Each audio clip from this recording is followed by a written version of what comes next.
everybody. Welcome to Smush Weekly, number 90. Check that out, huh? We made it to 90, fellas. That's awesome. All right. This is our brand new look and overlay. It's pretty dope if I say so. Hope everybody's doing great. All right. And yes, the mods return. Everything's polished, wiped clean. Everything's solid. You might notice something different today. I am covering pools in 16. You will see Buddha at top 8. A little bit of a change for today. But hey, why not? Alright.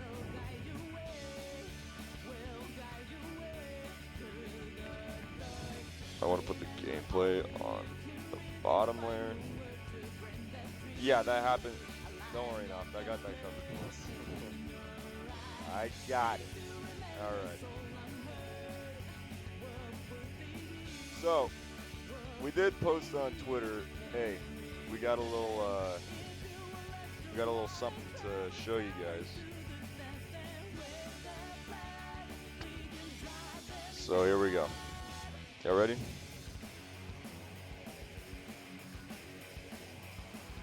I will be showing you guys what we have been, did I find a match ready? No, Noft, I gotta get through this little thingy here. Hang on a second. Alright. I know it's my first time streaming top 16, but I gotta show the people. You know what I mean? They've waited long enough. Yes, we are using the mod pack. It's nice and clean. Nothing to worry about. Alright, without further ado. Hopefully, audio's pretty decent. I'm a little lower just in case. Alright. Fellas. Welcome. Please welcome Wonky Drive to Smush Weekly. He will be joining as a commentator, caster for us in future titles. Oh. And there he is right there. How are you doing today, sir? I am doing quite well. How are you? Awesome. I wish I could have the Discord thing on the side, but yes, it is indeed a fact. Wonky Drive is here. Yes, I am now officially a part of Smush, alongside being occasional voice on this cast. Now I'm also part of the family, so yippee. So true. Hell yeah. I think Can't you're... wait to be doing. Yeah. Do I sound okay? No, Is you, my no, mic you sound great. functioning? Alright, cool. Alright, so yeah, hi, We do how's need it going? to make a little bit of a change here. 1 second.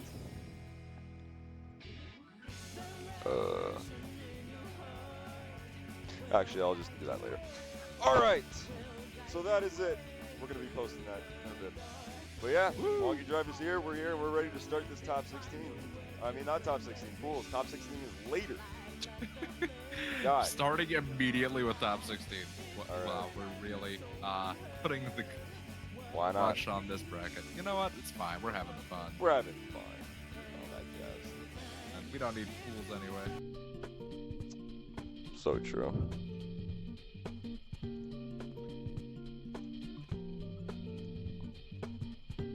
Now it's even more official. Now my Discord name represents it. Yay. 365 got it. We are. So, what have we got lined up for us today, aside from, you know, Smash Bros. And a very healthy amount of Pokemon Stadium 2?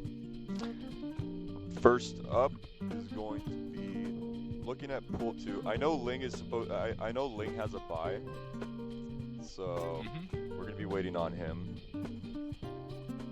Okay. A lot of people right now are just currently checking in at 5:30, and I can show you guys it. why not?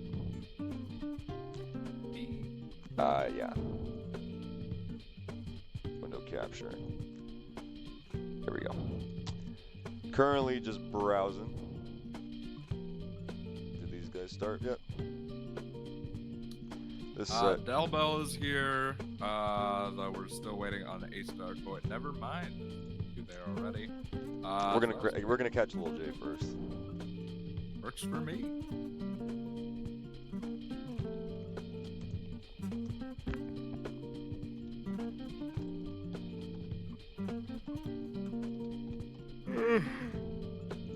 Long day?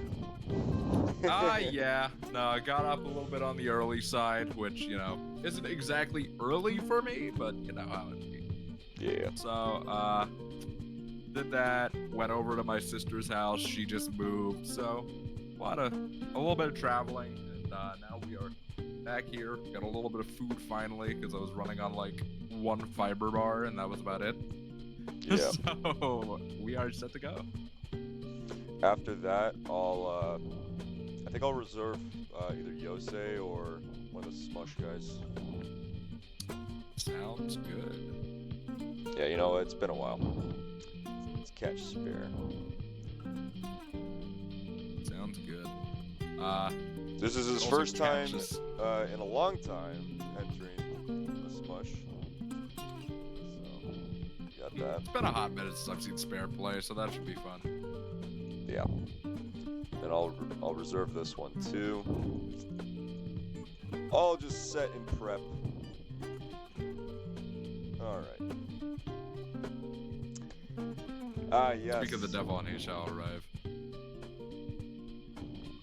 One sec, guys. Wonder if I can also catch the screen share though. That'd be pretty helpful. Yep.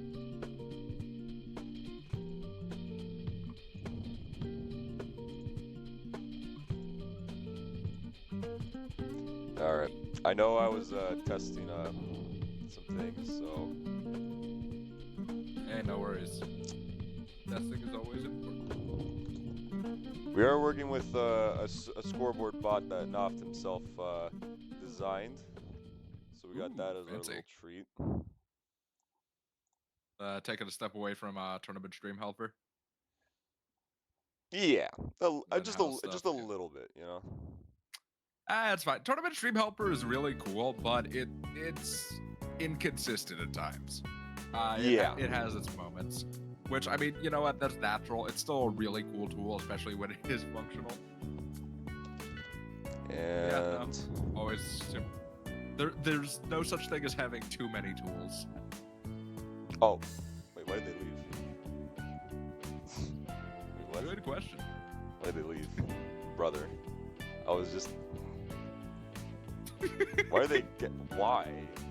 I just put your Skedaddle, names Ling. in there. God.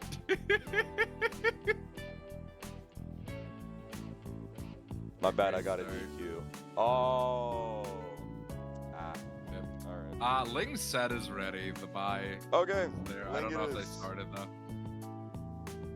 It's still been a minute and a half, so maybe they're still setting up. Ling, fresh off of a coin box victory, by the way. Albeit Final Smash meter wasn't able, but Ling made one hell of a losers run last night. It was a very entertaining sequence of sets, to say the least. Yeah. Also going to show that the Wi-Fi grind has been paying off in spades. SmU5h was also in that bracket and was outplaced by Ling. All right. Hey. Because of that little debacle, we're gonna have Ling. Yippee, starting off strong. Versus rye, my favorite type of bread. Rye. It's actually not my favorite type of bread. It is He's a don't know, I'm faker, just- guys. We caught a faker. yeah, no, I lied. I'm sorry. I wanted to be more inclusive, but no. Rye is up there though. If you've ever been to New York and been to like a New York or New Jersey deli and had a good old-fashioned hot pastrami on rye, there's definitely like a moment where you gotta question whether or not it's your favorite bread. I still give my title of favorite bread to like Kala, just because I think it's amazing. But we ball.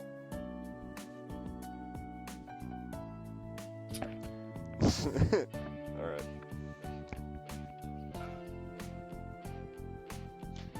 One thing I am glad about is that we finally got the mods working.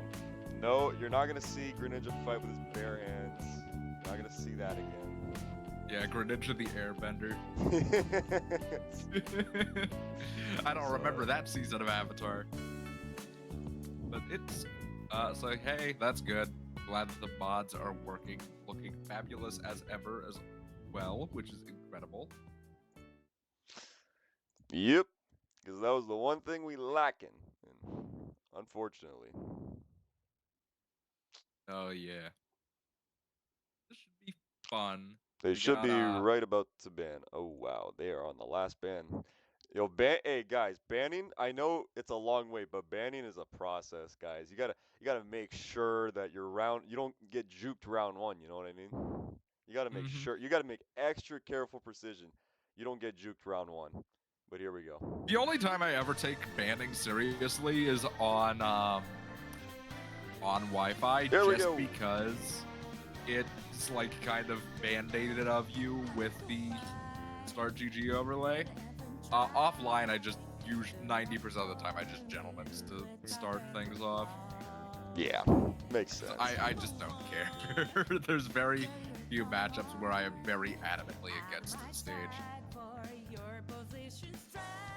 Anyway, though, starting off with game number 1, Battlefield, going to be the stage of choice. So hey, no defaulting to PS2. It's a pleasant change of pace. Ling already starting off pretty well, especially if Raya misses the ledge. Unfortunate way to start things off. Dude, I didn't realize how broken Peach's forward smash is until I saw Coinbox. Yeah, Peach it's a really guaranteed kill. It's like Zelda. It's a very solid forward smash, especially up-angled is really good at killing off the top. Also, just the regular unangled forward smash hits pretty low consistently, so if you go even the slightest bit above the ledge, which it's very easy to do that, you are going to be eating a face full of iron. Ooh, and that ledge Trump will take that one. Yeah, Ling playing really well already, and also got the Stitch in hand, just waiting really patiently, trying to find a Stitch combo. No need to rush things too. You want to make sure you get full value out of things. And Rai, understanding this, trying to put on some degree of pressure, but is going to end up eating the Stitch to the face. Only one hit, which isn't too bad, but apparently the single hit of Stitch was enough, and Ling's just overwhelming presence, forcing game number 1 in his favor. So true. A bit of a rough start. There were a couple of SDs from Rai. Hopefully we see a little bit of that nerves shake off a little bit, especially going into game number 2.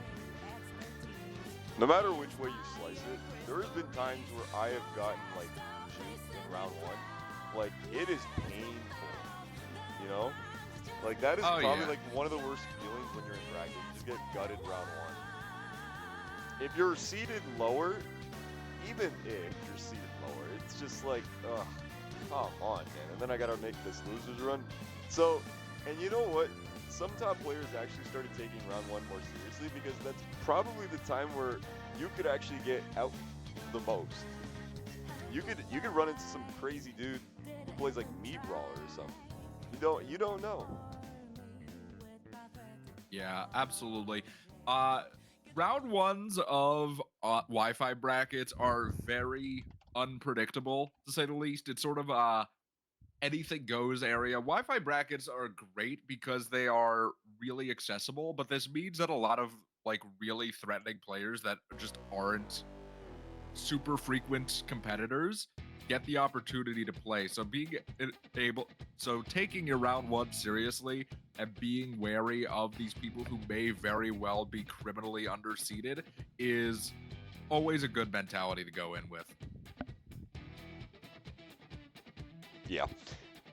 Oh, dude, Ling is just so good at just offstage and ledge trap. Oh, and Not the gonna botched get that bomb recovery. Unfortunate.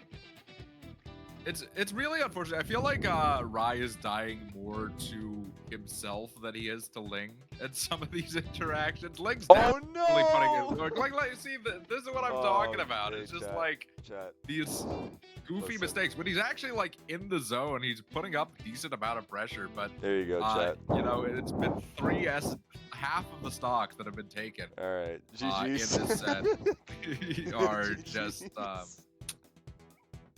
oof. Yeah. We all have those days. You just gotta like shake it off. Still got losers inside a bracket ahead of you, but regardless, that is Ling. Next up is Spair versus a Ganon. Okay. All right. I'm not gonna say nothing other than the fact that it's Ganon against Palutena. It should be fine. Ganon is Ganon, so of course you gotta be careful. But at the same time, you know, you got Ganon Nair. That is a pretty good move, and that's about it. So we'll see if the Ganon Nair is able to put in the work here in this matchup, or dude, if it's just gonna be play Palu. perfectly, dude. You do. Palu doesn't have like any massive low hitting hitboxes though, and given how vertical Ganon's recovery is, it's somewhat doable depending on the players. Yeah. So we'll see what happens.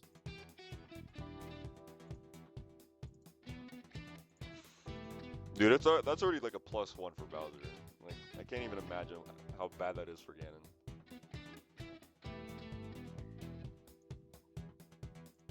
Yeah, I mean, Ganon just doesn't have good matchups in this game. I think the closest thing he has to good matchups are like the Puff ones that go even. No, you know what? No, Puff. I take that back.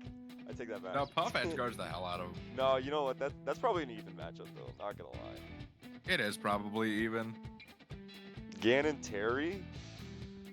Maybe? Ganon Terry probably isn't awful for Ganon. That's a Ganon tough. Mac You is know also what? pretty even. You know what? Next time I go to a major, I'm gonna ask people that question. I'm gonna be like, "Yo, guys, name one winning matchup for Ganon." What's one? I don't think he has matchup? winning ones. I think he, like, at best has even matchups. What's one matchup Ganon wins?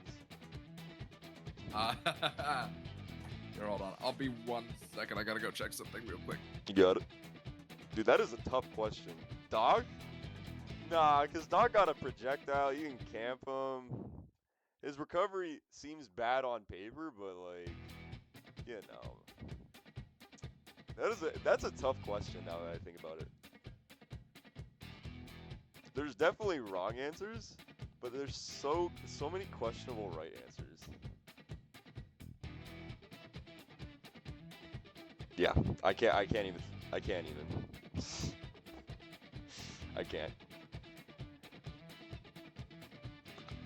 Yeah, I can't. You guys, instant? Nah. I mean, that to me is like an even. Dude, does he not have a single winning matchup? No way. Are you serious? That's crazy. That is low-key wild. One character doesn't have a single winning matchup. Sakurai would be like, yeah, everybody's got an even chance of winning. Yeah, sure. Yeah, I don't know about that.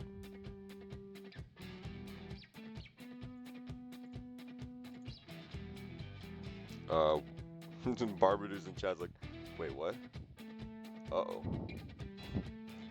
A little bit of technical difficulties. Somebody get that mana back, dude. Why are round ones so like, you know, I'm just like, I'm gonna DQ. I'm like, hold on, I gotta get a paper bag. Nah, but if you, damn, that is, all right. Wild stuff indeed. if yeah, I don't even know.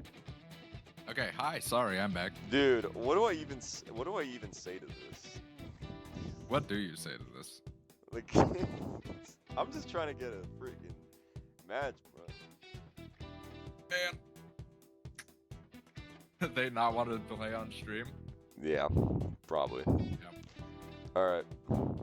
Sorry, Spair. I'll catch you next one. Yeah, we made Spair wait this whole time. Dude, he's like, hold on, I gotta take a vomit break. I'm like, bruh. I might take that one, if they're about to finish up. Otherwise, whoever's next is Kraft. Oh wait, never mind, he's here. Okay. It worked out, chat. He took his little break that he needed. Okay, showtime. This should be fun, probably. He is using the correct Ganondorf ult. This is like definitively like at least a top 3 Ganon ult, so I have faith. They all look the same to me. It's fair enough, I suppose. You know what though? Ganon just across the board has some solid ults. Okay, but low-key, the spacing goes crazy. These dash attacks are putting in the work right now, but up you got Nair. Would be have fun disadvantage for the next 40 to 50 minutes. Oh no, that's not PS2 now. That's Smush Stadium. Yes, sir. We make it. Oh yeah. Yeah, that's how this matchup goes. Privilege. Low percents, Ganon's probably fine, and then you get him above 20, and he's just not able to do anything anymore. Privilege and discrimination. Let's go. Yeah, it's looking pretty rough if you're in Barbados' shoes right now. It's just so hard to consistently do anything in this matchup once you're above like 10%. I love Spair's tag. I love Spair's tag. That's some like, that is some like, you know, that's some mental stuff right there. Yo, I'm back. Kind of confuse the opponent, make him switch up. That's crazy. You know what? I like it. The mental games. Honestly, we all have those. Reverse psychology at its finest. Speaking of reverse Nair, you love to see it, or at least turning around the Nair to keep the combos going. Spair, maybe a little bit too harsh on himself with the tag there. So, Ganon. Yep. Okay, hey, he got let's one. go. Let's He go. got a stock. Let's go. We got a match. Oh. All right. Never mind. Whoops. Never You air mind. dodge. Bye bye. Ah, boy. Never mind, chat. I lied. At least at low percents. You have a little bit of an opportunity. But with the Ganon Palu matchup, you really do have to play so cautiously. And we're seeing Barbados just a little bit too willing to press buttons that he can't afford to be pressing. That's just all it is. Is the mod on the black alt? Let me check. Actually, good question. You know what? That's the one thing we didn't do with the alts is the rearrange. It's 1, 2, 3, 4, 5, 6, 7. It's on alt 7 Spair. There you go. Alt 7. I'll check for craft after. Yeah, no problem. Good. The smush alts are so fire. I love them. Hell yeah. Absolutely adore that shit. I'm so glad that we got the mods back working. Like, as much as I love just seeing the same bland arena screen, a change is so much more appalling on eyes, dude. And yes, shout out to Spair. He literally saved.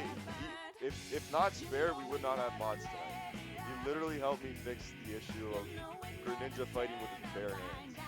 Shout out to Spair. Oh, was it Spair who did that? Yes, Oh, let's he helped me go. figure that out. All my homies appreciate Spair. Like, literally.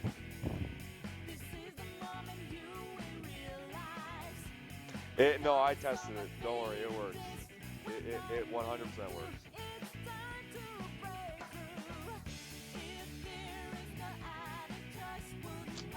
All right, here we go. The Smush Palutena versus the Alt 9 or Alt 8 Ganon. Look how fire that is. Yeah, there we go. That's the type of stuff I'm talking about. The blue hair too. You like? I love it. The blue and the purple gradient. Yeah. Oh, I love that. This is why modding is so cool. Cool. It is I so wish cool. I wish Nintendo was a little bit more okay with it. Like, I understand the mentality behind it, like not wanting it, but at the same time, come on, man. At least letting us shift the colors so around cool, and stuff. Dude. Like literally, it has its plus sides. It doesn't hurt anybody to just change some colors, you know? Yeah, I do understand the mentality of like not wanting people to like run a secondhand market though, because then it, especially if you want to like have people who start charging money for mods, because then that gets into a really weird gray area where Nintendo like technically has to be responsible for it to some degree if they allow it. So they just want to shut it down so no controversies start with their name on it. True. It's a weird zone, but I think like fan mods that are just made for the sake of having fun shouldn't be as discouraged. Okay, third-party mods I get, but what is the problem with first-party mods? Like, for example, Slippy. Like, why can't people just play Melee online? Again, you own the rights. I don't know. It's weird that Nintendo doesn't like see projects like this that are like doing really good work, and instead of like trying to shut it down, maybe it wouldn't kill you to subsidize the project, put it under your own umbrella here. Yep. And then just let the team do their own work. Again, though, there's a lot of risks when it comes to working with other Oh my god. sort of stuff. Oh my god. Oh my god. That did. Spair with the 3-stock. How bad was As I said, the Paulo Ganon matchup, not that bad. It's doable. It was pretty bad. The guy SC twice. It was pretty bad. That happens. Ooh, you guys see that? See how quick that was? Oh, that was Smush you? Factor. Oh, I'm sorry. I'm sorry. The Ling set was worse. The Ling set was so much worse. Alright. Oh my god. Crap it versus could have been a Skyward. lot worse. GG's, brother.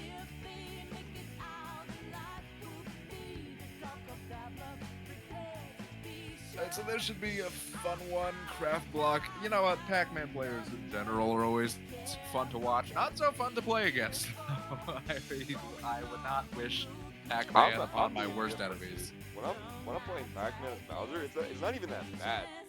It's like... Yeah, but you have like a giant sweeping forward air. I play Captain Falcon. I yeah, suffer except I have nothing. Everybody likes to say that, but then here's my counter. Pac-Man's forward air comes out like twice as faster than mine, so then I can't use it. That's true, but counter, your forward air is massive and also not that slow. I'm carried, bro. Now get the give him a 5 minutes disable ban. Do it. Nah, get this guy timed out. 5 minutes. I don't want to hear that shit. Like Immediately Pac-Man, fired. DLC. I don't want to hear that. 5 minutes. No, time him out. Do it. Don't hesitate. I don't want to hear that. Bro plays like base game DLC. There you go. There you go. Let's go. Noft coming in clutch to save. Yo, W Noft. You're gonna cut A. If you're on this team and you're gonna tell me that your freaking S tier character is higher than my low high, or in some people high mid, out of here. I don't want to hear that. Go play your set. Alright. Oh boy. Anyway, Craft versus Skyward Hero. This will be a really fun one. I feel like this is a bit early for these two to be fighting off, though. I can agree. Like, I feel like Skyward Hero, I think he top 8'd the last Smash, let's say. If I recall correctly, he either top 8'd or did really well at the last Smash thing he entered. Definitely a very potent force. So, I mean, you know what? It's cool that we're getting, like, a taste of the higher level action early, but it is a bit unfortunate to see these two clashing this early in the bracket, you know? Cool, though. We shall see how things unfold. Smush Oh, he's Stadium. not using the right one. No, Craft. I forgot to tell him. Don't worry, I'll tell him next. Yeah. Rounds to be fired. He's using the base one too? Damn. Yeah. Maybe you should just, like, figure out what alts your No, you know players what? I usually do. use. I just forgot to tell him. I literally have it in front of me. I just forgot. Nah, but just figure out what alts that your players usually use and then just map it over. No, them. that's the plan, right? I plan to do that, except my modder is just on vacation right now. Aw, rip. Yeah. Don't worry, we got a back Alright. catalog for all of that. But Okay, cool. You guys don't got be it. fooled by Skyward. He is a damn good Link. He's top 8'd many Smush weeklies, and for them to be fighting in oh, you can help me with that. See, here's the thing, Spair. They I don't have like it edited unless you know specifically how to do that. Then sure. You have the skin already, though. It's just like changing No, we do. which. We have the files for it.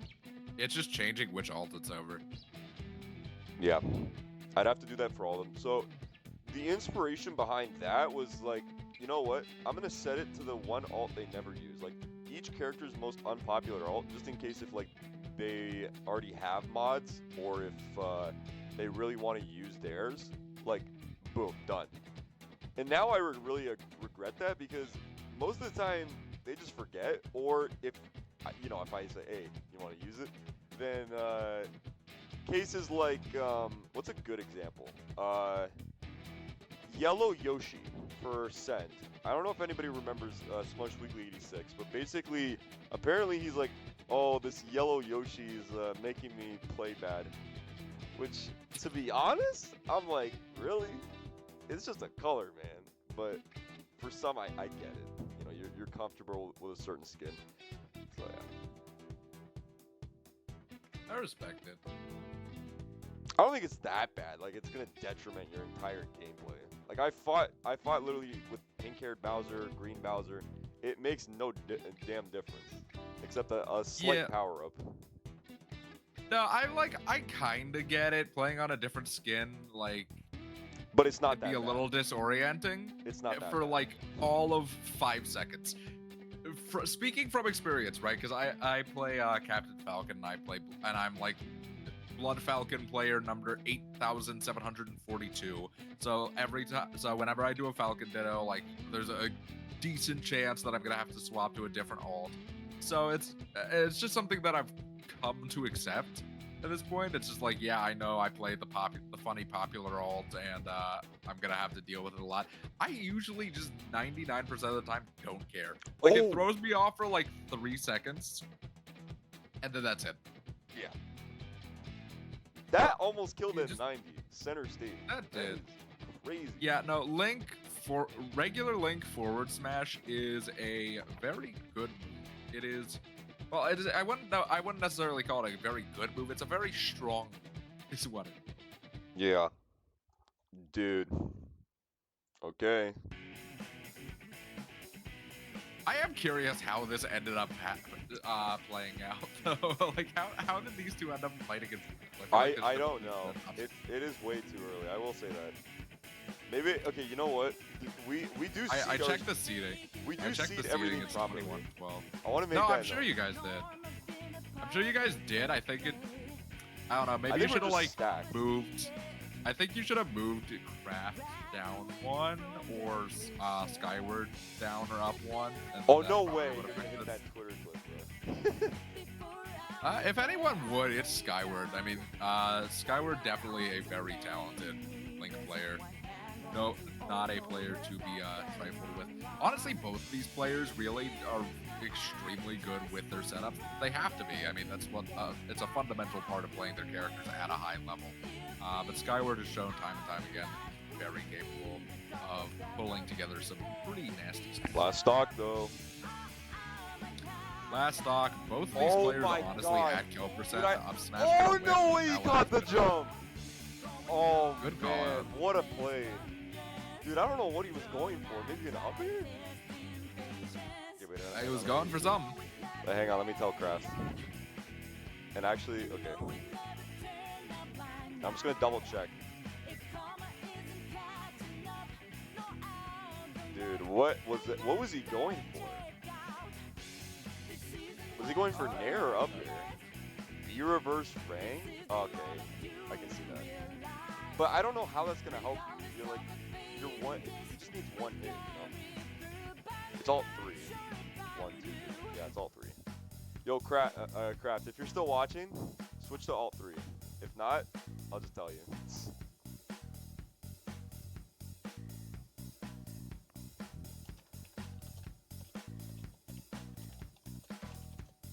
Okay, there you go. Yippee!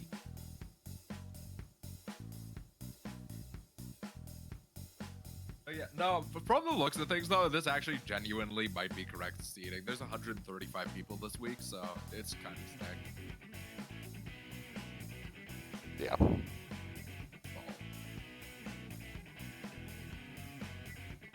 Regardless, I think regardless of who loses this match, I think we're going to be seeing both these guys in top 16 either way. The way things are, and even if I look at the current projection, yeah, Alright. I think we're probably looking at the seating projections. I think we are going to see both these guys in top 16. All right, we got the power up online. It is worth noting too that this isn't even the top 16 qualifier yet. There's still like one more match against this because the winner. Of Yeah, this this is pools round 2, by the way. No, round 3. Round 3. Pools round 3. Winner of this has to fight most likely Marvelous Marco. What's the other set I had? I believe it was X1. I have the bracket pulled up on the side so I can keep you posted in that department. Oh, hey, bro. Okay, Kraft. Hello.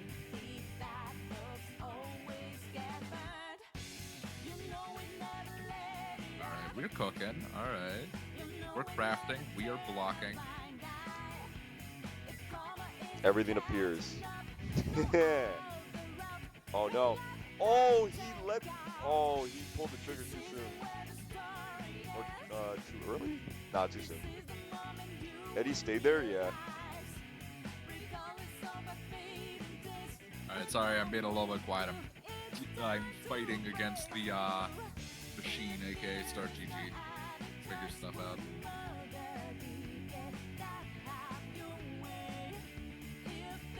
Okay. Kraft off stage. What an air dodge. Yeah, how do you get off though? You don't. Yeah, You good don't. answer. You don't. So, sometimes it's just easier to just die and go back to center stage instead of trying to like sit there for too long. You're gonna end up exhausting yourself. Yeah. I have noticed that.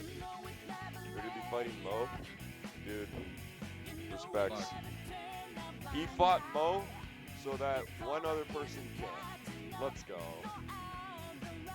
Yo, shout out to that guy.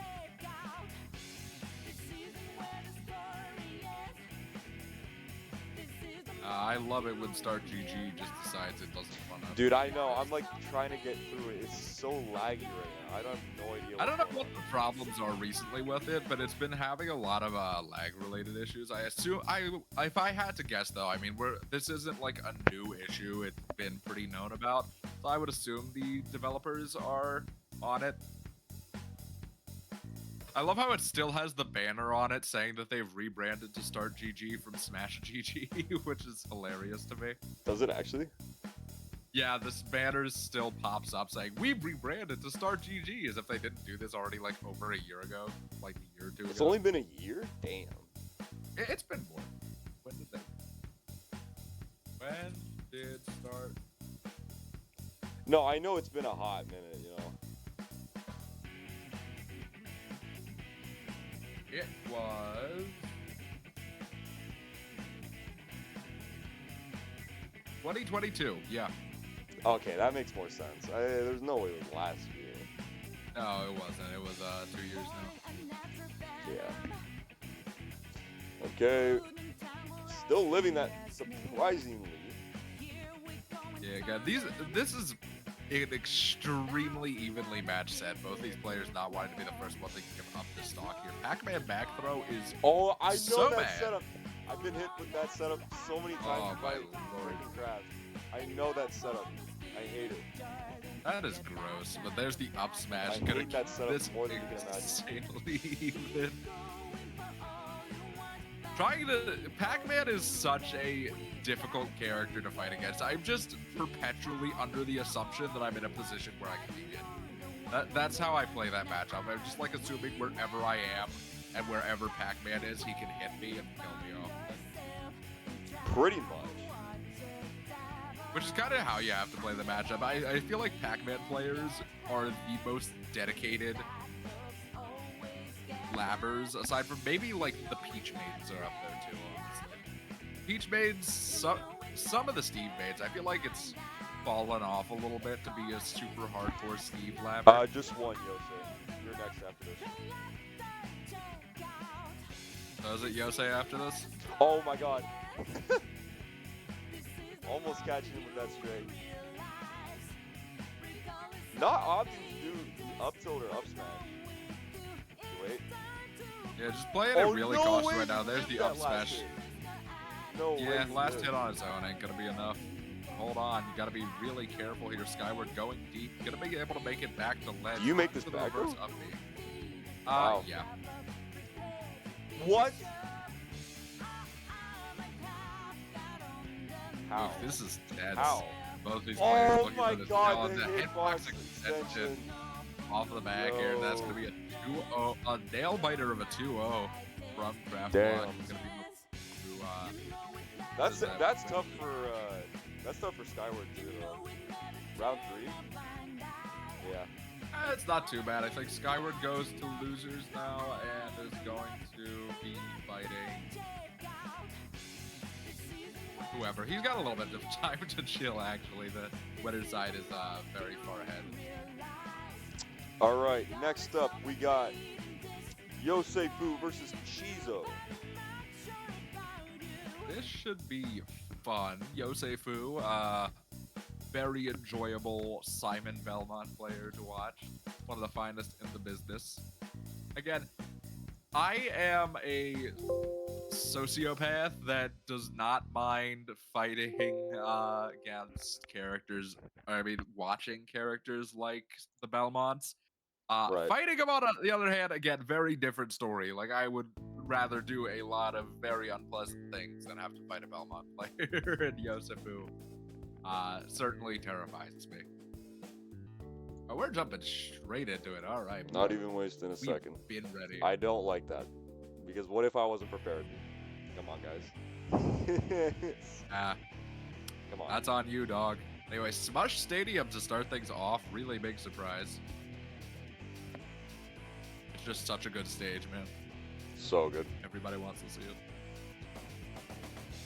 All right. Anyway, this is a bad fundamentally matchup feels for like a Yose. terrible matchup for Simon. But he just makes it work.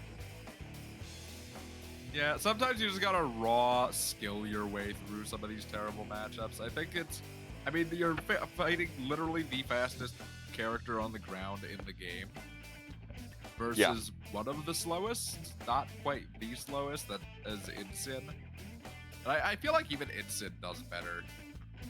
The one thing though that Yose has, like all the tilts and stuff, do pretty solid against all that fun jazz that Sonic has, like Spin Dash. So Chizo doesn't get run in free card by any means. If anything, actually, the stuff like the Holy Cross, the Axe, Holy Water, 557, 77, still pretty even. It makes neutral rough, but I mean, I think that, oh no, it's still, I honestly thought that it was enough to kill. I have zero faith in Simon recovery. Okay, sure. Big down smash to open things up for Yose. Managing to get the first stock on the board. Still going to be hanging on Damn. to. And the Oh spring. no, yeah. Bad recovery moment. Yeah, even tether recoveries are they're good in niche circumstances, but not against Sonic. Sonic is very well equipped to deal with tethers if you're lazy about it. Not even Okay. lazy about it, even if you're quick about it, it's like it's such a mind game. But in theory, Sonic can pretty much always screw you over if you have a tether recovery. Hope you guys are enjoying the stream. I see 20 y'all. Hope y'all doing good. I would hope so. I mean, I guess this isn't the most high-octane match that you could be asking for, but I think it's still fun. We're getting there. We're getting there. I mean, Okay, it's so not doing basically terrible. neutral is just jump. Yeah. Jump. It's just using what limited mobility Yose has in this matchup to try and Oh my not god, give what Sonic a free read. win. Dude, I would have Air never dodge guessed that. killouts in a are million huge. years. Caught him lacking. Oh my, dude, getting those down angles are so like, dude, they make it so easy. It's not that easy. Like imagine you're in a tense set, you're shaking. How the hell are you gonna get a downward angle like forward or back here? It is a lot easier said than done. Like obviously, if you're sitting, but I mean that's just what the benefit is of being just hold, training. just hold like diagonally forward. It's not that. Oh no, Sonic yeah. SD! Exclamation point question mark. Nah, I've seen too many of those from Sonics. I believe it's That is true. I don't know. I feel like Sonic probably has one of the best recoveries in the. I mean, like, I would almost argue that he has the best recovery in the game as long as he has his double jump. Yep. As long as he has his double jump, like he is pretty much set. I think he can recover from just about anywhere. Like it's very hard to gimp Sonic. It's just a bad air dodge moment. It happens. Happened indeed. Anyway, hopping into game number 2. I don't think we're getting any stage swaps, as far as I could tell. I don't think they Nope. hopped out the swap stages, so Good old more of reliable. that gorgeous Smush Stadium. So this should be fun. We'll see if this game goes a little bit more fortunately for Chizo. See if we have a game 3 in store, or if Yose is just gonna close this out. Oh, I like that up tilt. Ooh, I really like the platform setup with the water. I like that a lot. That was really High good. recovery? Question mark? Yeah, spring I'd imagine pretty deadly. Spring is brutal in this matchup. Oh, I feel no. like we're not seeing it a Oh, ton. wow, But Yose mixing just it having up. Fortunately, but the Belmonts don't have a great air dodge, but it's not bad. It's not like terrible. So it is a usable How do you recovery t- option. how do you know detect that? I believe if I recall correctly, you can like buffer attack and still do an up B. Yeah, but you still have to time that, even when you're on the ledge. No way another Sonic SD. It's not 2. Not to say. 2 in 1 set is a bit much. Yeah. Yeah. And you know what's funny? If he air dodged, he would have SD'd. Like if Yose just air dodged. I You were think just even in I SD. think even a neutral air dodge would have been dead. Because you're not making that back. You might as well just try to react to it. I think your best bet, excuse me, in that scenario would have probably just been to like immediately try to pull the trigger towards the ledge with the Pull the tether. trigger. Said it. So. Anyways. Oh no. Oh. No way we. Yeah, I got a think game we're seeing three. a game 3. Seriously? Damn. Okay. After that first game SD, are we seeing a potential comeback from the Sonic Well, hold on. prodigy? Let's not make any big calls yet. Again, Yose's still at a pretty low percent on that last stock, so I mean, he's got some room to work with. That's gonna be it. Okay. Yeah. I was like, sorry, maybe that clanks. I don't think so. I don't. Simon's jab isn't that busted, right? Yeah, it's looking rough. To say the least, it's just so impossible to keep Sonic out for long enough for this to not go to a game 3 at this point. I mean, he knows what to do. Can he? Oh yeah, no, absolutely, and he's doing a pretty okay job at it right now. He just needs to be able to stay on the stage. As long as he's on the stage, he's probably okay. Because again, Simon can cover space extremely well. That's surprising. I don't think he was expecting the neutral get up. I think he was just tossing it out there to cover the option. I see a lot of Simons do that. And like when I get Simon on random, I'll do that all the time. Yose missing 3 confirms in the last 20 seconds. That's fine. He doesn't need him. He's Yose. He's got it. I like the read attempt. I like it. Feel yourself, Chizo. Enjoy it. Like, you might. Try as you might. Oh, no. And that's the danger of going for that sort of call out on the Belmont recovery is you very well may end up killing yourself, especially if the Belmont player decides just to go straight back to the ledge before you have the opportunity to do anything. Homing attack, the back air, not going to kill quite yet. Oh, no, not going to be able to make it back to the ledge, though. All right, first game 3 in poolside. Is Yose going to get knocked out early? Again, this is a horrendous matchup, so it is very possible. Though, again, Yose definitely has the tools to make it brutal on Sonic to get in.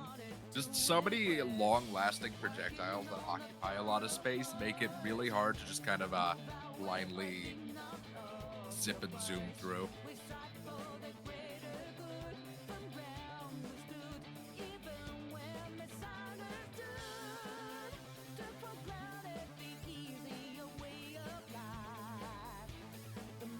Okay, here we go. Game number 3. Game 3, Smush Stadium. Once again, this one for all the marbles. We will see how things go. Already YoseFu off to a really solid why start, not though. just run it back? Yippee. Hey, I mean, they both have a win on this stage. It's not really doing bad for either of them. May as well stick it out. Give us more of an opportunity to show off this wonderful Smush mod we have. Yes, sir. Okay, gonna get the Yose spin off to a dash very combo. good start. Very good start. I'm sitting here talking about the Smush mod. And meanwhile, It's so casually, cool. just casually tossing on a quick 96. Guys, this is his first day. It's his first day on the job. he's just gotta let the sink. Is he dead? He is dead. Oh my god, he got hit by 2 back airs and died. See, that's the matchup, ladies and gentlemen. You take like 400 million damage from the Belmonts, and then He got a grab twice. before he did? Indeed. Sonic's grab isn't that bad. Not even dying off the tech. That's surprising. Not dying off the back air either. Absolutely no rage on this poor... Dude, Yose is under. just like punching a wall, dude. It's rough. Forward throw, though, going to be enough to do it. The Belmonts have very strong throws, which honestly they kind of need. Like, to be perfectly honest, I like the... Oh, alright. I see you, Yose, looking for the setups already. I don't know if a cross that high is quite compatible with these percents, but I see the vision.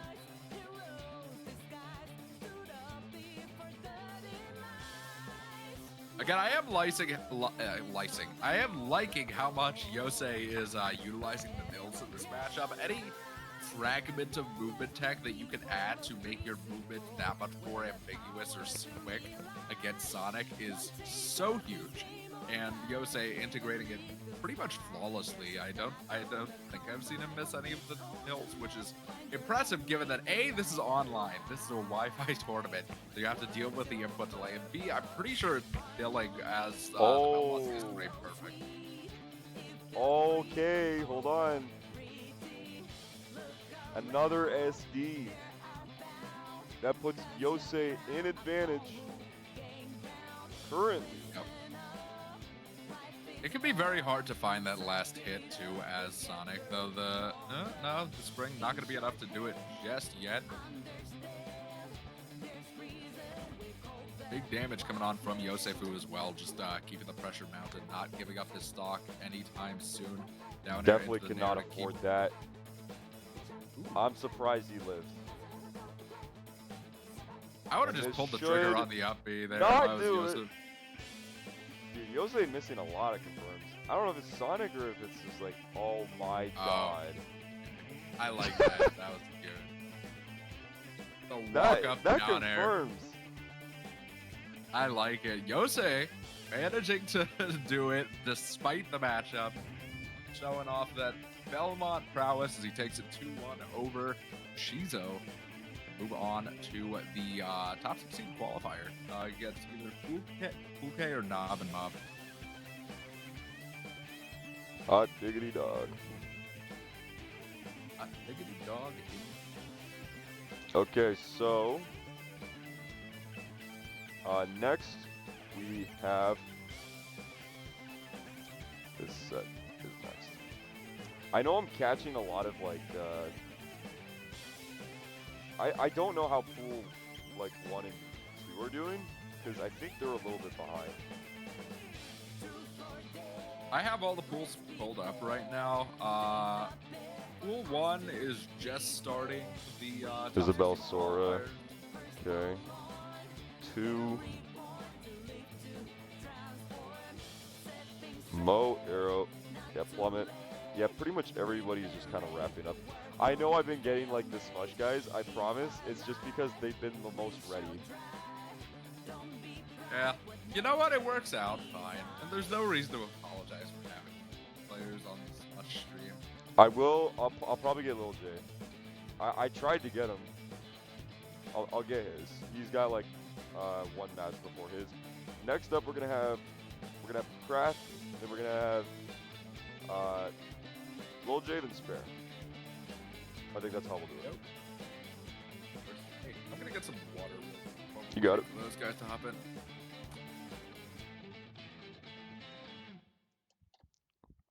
Okay.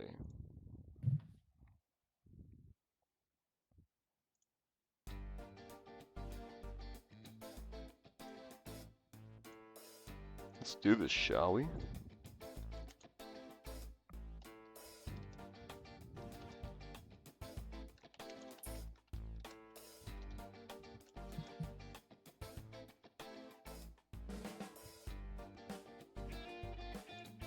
I am back and now able to hydrate so I can fuel my yap. Let's go.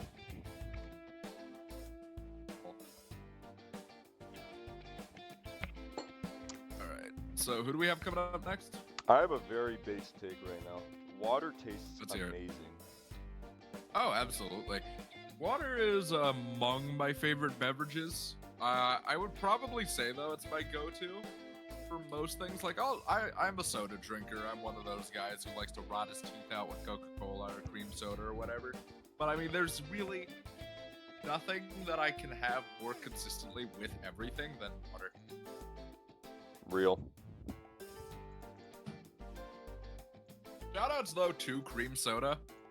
If you have not had cream soda before, it is incredible. Please drink it at some point. How many grams of sugar? Oh, it's a lot. It's actually, I don't think, worse than Coca-Cola. Hold on, let me look.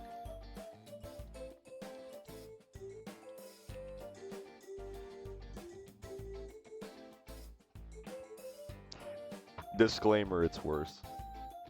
Is it actually? I'm just gonna assume.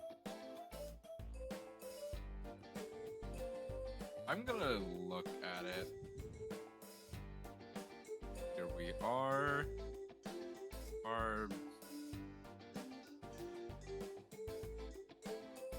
Usually with cream soda and stuff though, it comes in 12-ounce bottles instead of 18, which is already better for you. So, 12-ounce bottles instead of 20-ounce bottles, which is good.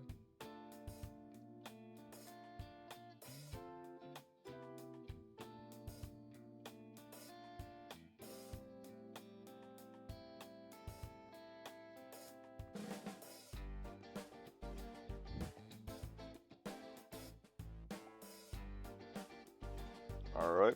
Let's see. Looks like we got. Low sodium. It's 44 grams of soda of sugar per bottle, which Jeez. in comparison to what is it? Oh, 12 ounces of Coke.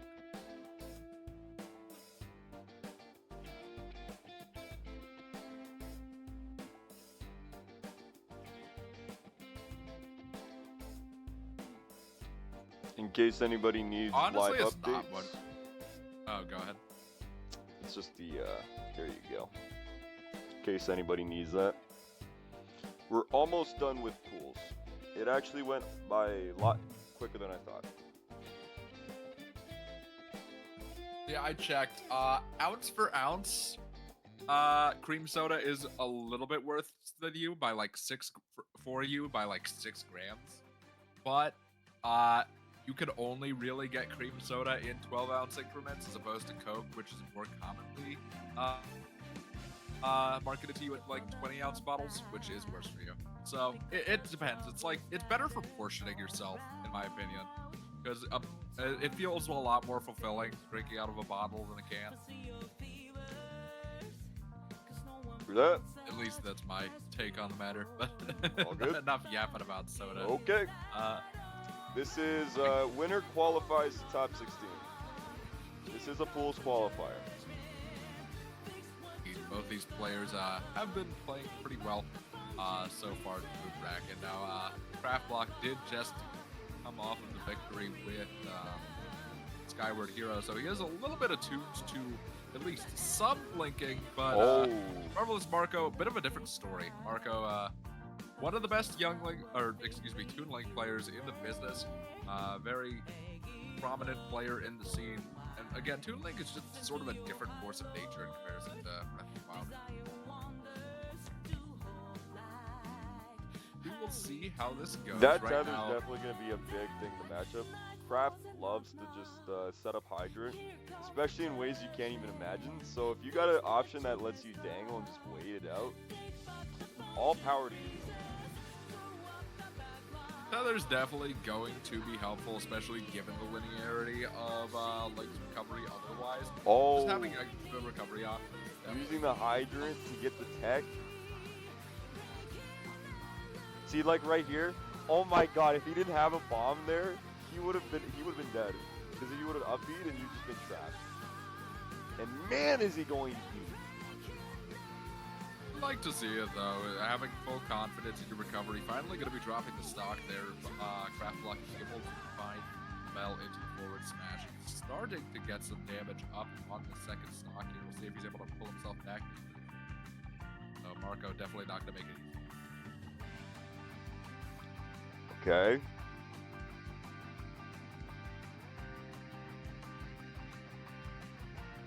Still leaning in Marco's favor. It's an interesting stage pick too. I feel like both these characters on paper would want a little bit more room to play. And if anything, I feel like this is a slightly better stage for Pac-Man. Just Pac-Man has Dude, so he much waited for recovery the points. second hit. You should. That's so funny. He I just take stood one hit, but still. he can go for two. He just stood still and waited. There's no rush. What is this, a fighting game? I don't need to. Nice there. Is this a fighting game? I don't know. I don't know. It might just be a game of who can go. Swords, magic, hydrants, pipes. Hey, that's combat. Hey. It's either combat or it's Looney Tunes, one of the two. Okay. Okay. Let's see you, Marco. Yo, Craft kind of. Oh, okay, good roll. That could have been a smash there. Kind of lacking. We'll see. Right now, it's definitely beginning to slip away from Craft. 94% on that last stock here. Oh my! Oh. I felt that. I was gonna say that I feel like this stage in general is a bit more beneficial to Pac-Man just because he has a bit more flexibility when it comes to landing. But Marco, kind of not too phased by it. Also getting a lot of value out of the fact that Pac-Man has limited landing options without Dude, Sweet. he hit that, and I felt that so much.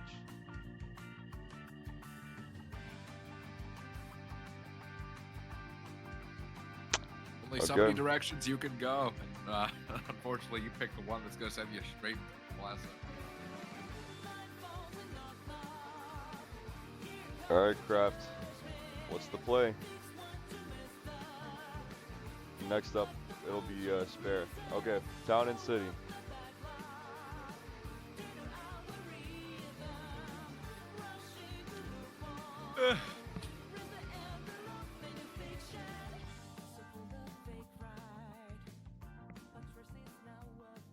So, town, I actually like this pick a lot for Craft as well. I feel like having the platforms gives you a little bit more room to land against Young Link, and then the stage is 50% of the time FD, so you get a bit of both worlds, right? You get the ability to land on some occasions, and then you have the ability to just not let your opponent land in others.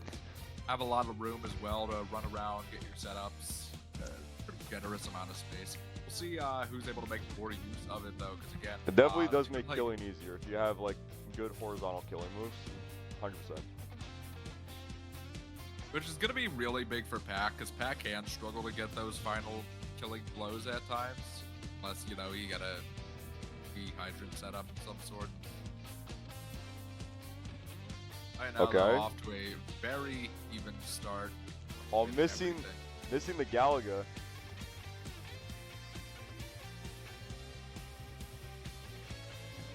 L is online. Marco gonna have to keep his eyes on that.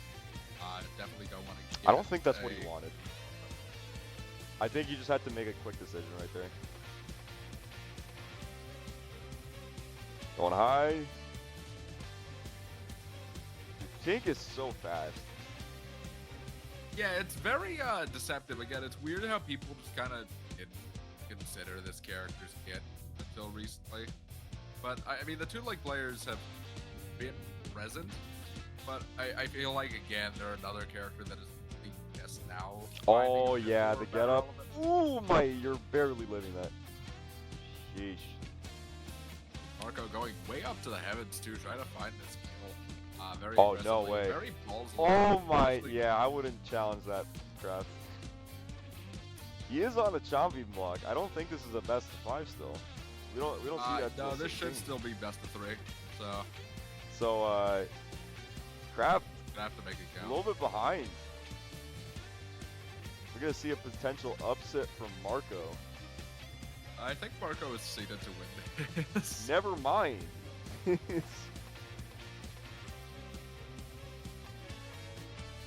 Yeah, looking at bracket, Marco is indeed seeded to win this. I think he's actually. I put my own player before anybody else in WoW.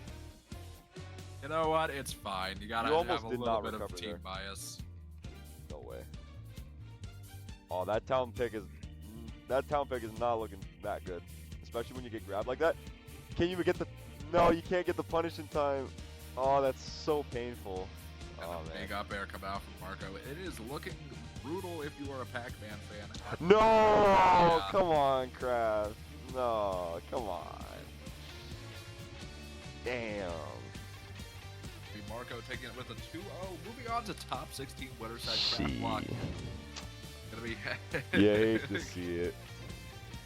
Gonna be going off, but yeah, no. It felt like Marco kind of had the download there. Very comfortable maneuvering around Pac-Man 3 and yeah. Good stuff. That's on making top 16 or of sooner rather than later. All right, fine. Hello.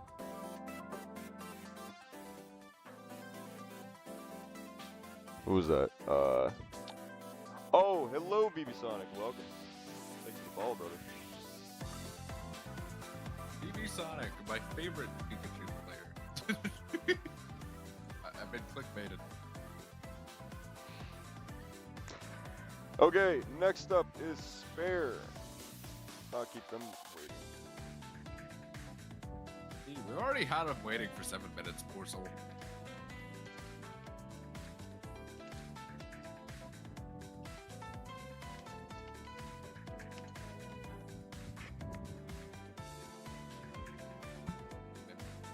Yeah, that's real. It's how it be, though. Just how the bracket unfolds. There's plenty of opportunities to be on stream. If you want a professional piece of advice from a guy who has commentated a whopping like 3 of these events, just see if you can convince the seeders to put you up against a Smush player, and then Zazviev's raw, unbridled bias will get you on stream. Bro is calling me out. What did I do to deserve this? I just signed some papers. That doesn't mean I can't spend some Okay, fire, I too. see how You know it what? is. My job here is to be vaguely funny, and if I can't do that, my next best option is making fun of it. I see how it is. All right. Please don't fire me. It's my first day.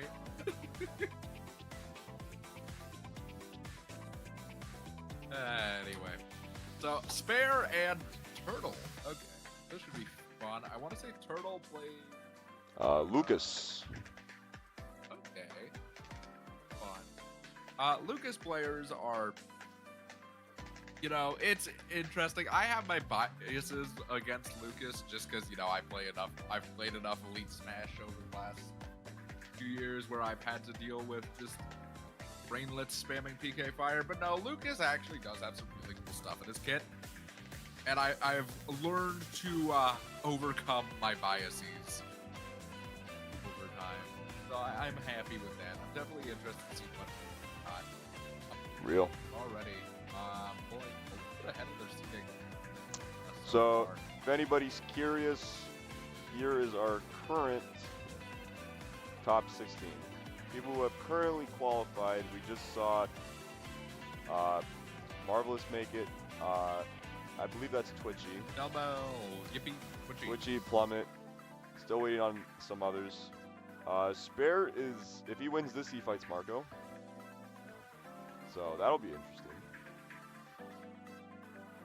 Yeah, Spair already on the cusp of top 16. Has one tiny blonde child in his way. See Very true. how that goes. If the Smush power will be able to push its way into top 16, or if Turtle will, I don't know, come out of his shell a little bit. We will see. I feel like there's better name puns to be made, but I cannot. So right now, have a good time. We used to say. Do we have any other matches? I think this held and on top 16, or is Blue this the last one? Lil J. Lil J's next. Right. You can let Lil J know then, actually, if he wants to like start doing stage bans, if that set's ready. Yeah, then we they can do about it. yeah, they can totally start doing that. Set's not ready yet anyway, but yeah, if you're being held up for stuff, don't be afraid to ban stages. Like, it just saves everybody a little bit of time. True And that. once it is time for you to hop on, you can hop in. I get the mentality though too. Just wait, take your time. You don't need to be constantly thinking about Smash. I'm getting iced? No shot.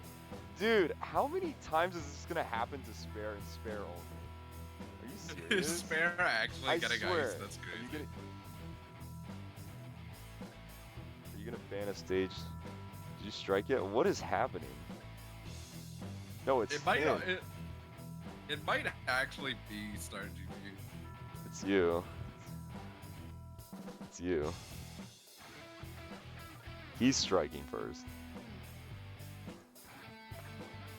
Okay. Sometimes Star I GG don't is like weird, that though. word. Whenever somebody says iced, I don't like that word. That is Word a iced dirty to you. tactic, and I've been victim to that before. I It lost was- the set because of It was Proto Banham, the Iceman. That's who. Yeah, no, getting iced is a terrible feeling. Can I strike for you? Is it just not letting him? What Start do GG you that want broken that he to can't. strike? Okay, I won't lie. Start.gg has had issues. No, like FU.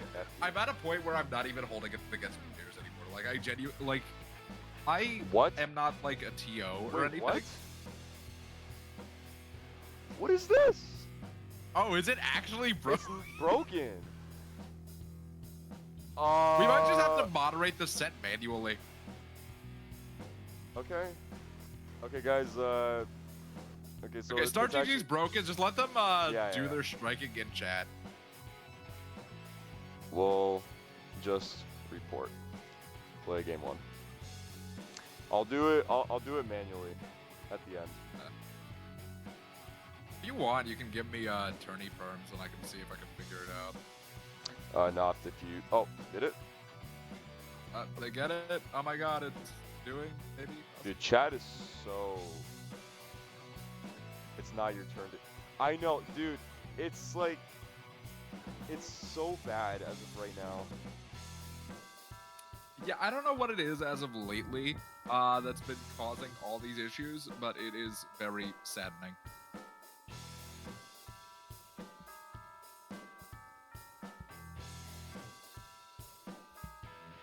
Like I was TOing MDS tourney for Frost, and we literally couldn't have. Match dashboard. It was that broken. Was it It was. actually? It Oh was my dead God. broken. Yeah, I really hope. I assume they know about the issues, or at least somebody has been complaining about it. Because I know, even last night during Coinbox and stuff, I know they were saying that Star GG was having issues for them as well. That they were fighting with Star GG a lot. So I really hope they get everything together. That aside, here we go. Another top 16 qualifier, Spair versus Turtle. I can't get over how good this baller skin is. I love it so much. We definitely paid attention to detail to quite a few of them. Any character that isn't like very simplistically designed, we definitely took the extra step with the, the extra. Or details. Craft with the just black Pac-Man. It's a dope color. I mean, It is a dope it's color. better I than- agree. I will say it's better than White Pac-Man. We tried that. It does not look. Did you guys try White Pac? Oh my god. Okay. Oh okay. my. Okay. Spike.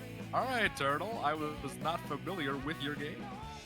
I do know, we like, got Lucas is definitely like to just jump from ledge and do tether. So if you could No, just it's call them really out for good. it- Double jump cancel. Again, though, a lot of props for that because that is a lot harder to do than it looks. That is basically the way double jump canceling works for Lucas is you double jump and do the tether on the same frame, but you have to do it frame perfect. Oh. So, not it gonna be enough is distance. a bit of a struggle. And that's to so say the good. least, That's and so then good again, too. you- You get picked Not up while you're on Ooh, stage. okay. No, Turtle's cooking right now. Hold on. Wait a minute. This is what I'm talking about, though. Turtle, Oh. like, oh no. Oh, no, you got that. Wait, I think he's still alive. Never mind, he's good. We chillin'. This ain't mess. This ain't as he can survive the buffer dare dodge. But yeah, no, this is what I'm talking about, dude. Lucas players that actually know what they're doing and aren't like 4-year-olds that just spam PK fire and PK freeze are so fun to watch. Hot The take movement here. of this character Like, is really sick. Optimized Lucas versus optimized Ness. I think Lucas is better. That's my hot take. I could honestly see it. I think there's one Japanese Lucas player who's been doing really solid recently. I think it's Denkota is Yeah. their tag. And like I've seen some of the confirms that Lucas is able to pull together just off like random airs, and it is frightening. Like yes, yeah, you have to worry about a lot of stuff. You can get carried from like one side to the other. Oh, absolutely. No, I think Ness is not a character to sleep on by any means. Again, it's so one of the things about like comparing characters in this game is the like Twitter phenomenon of if you suggest that one character is better than another, a lot of times the connotation makes it sound like you're suggesting the other character is bad. Ness is still a really like pretty solid character. Yeah. Definitely capable of doing some really gross stuff. Again, the really good Ness players are very frightening to play against and very hard to play against. But I feel like Lucas does have higher potential skills. See, like look at that sort of stuff. Like that wasn't quite the kill just yet, but Ness can really pull together some pretty goofy stuff. I actually think if Turtle had grabbed there instead of going for just the F tilt to close it out, he would have been able to kill off. You want to know something embarrassing? What's up? I forgot to turn on game audio. We've just been watching this silent. I mean, no, it's not silent. I have music playing, but still. Oh, alright. Well, at least there's something filling the void between us talking. Yeah. Alright. Okay, but looks like we're coming close to the end of this set. For this first game of this set.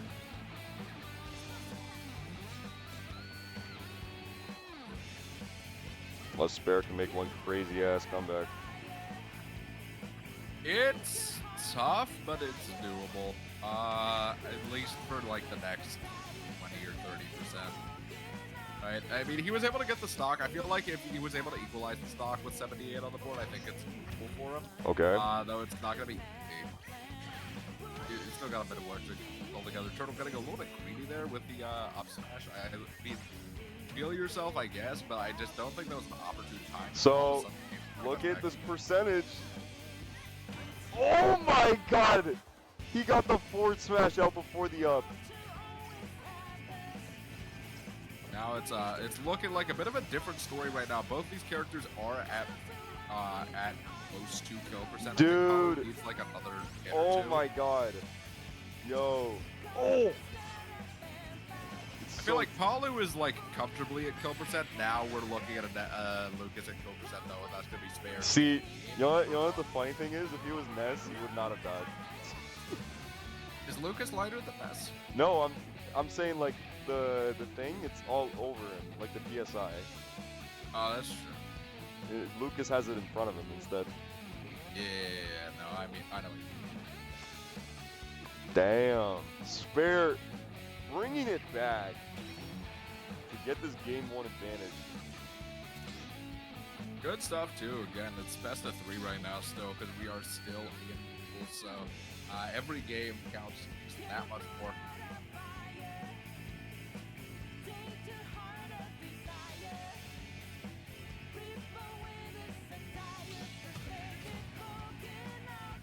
Anywho, jumping into game number 2. Looks like we are not running it back. Got some first stage thing. No. Early.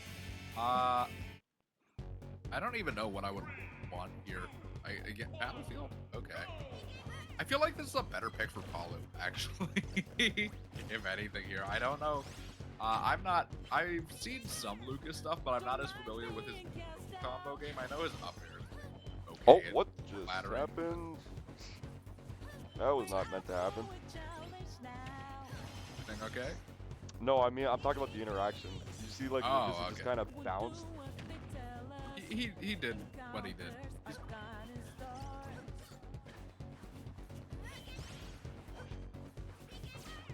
Yeah, very off to a pretty even start. Slight percentage advantage in the favor of Turtle. If he's able to get this stock though, might be landing there again. Lucas's nair is really, really good if you know how to hit it properly. Okay. Off stage. Not gonna get that down tilt. All Down throw, not not being gonna on find the the air back dodge. air, though.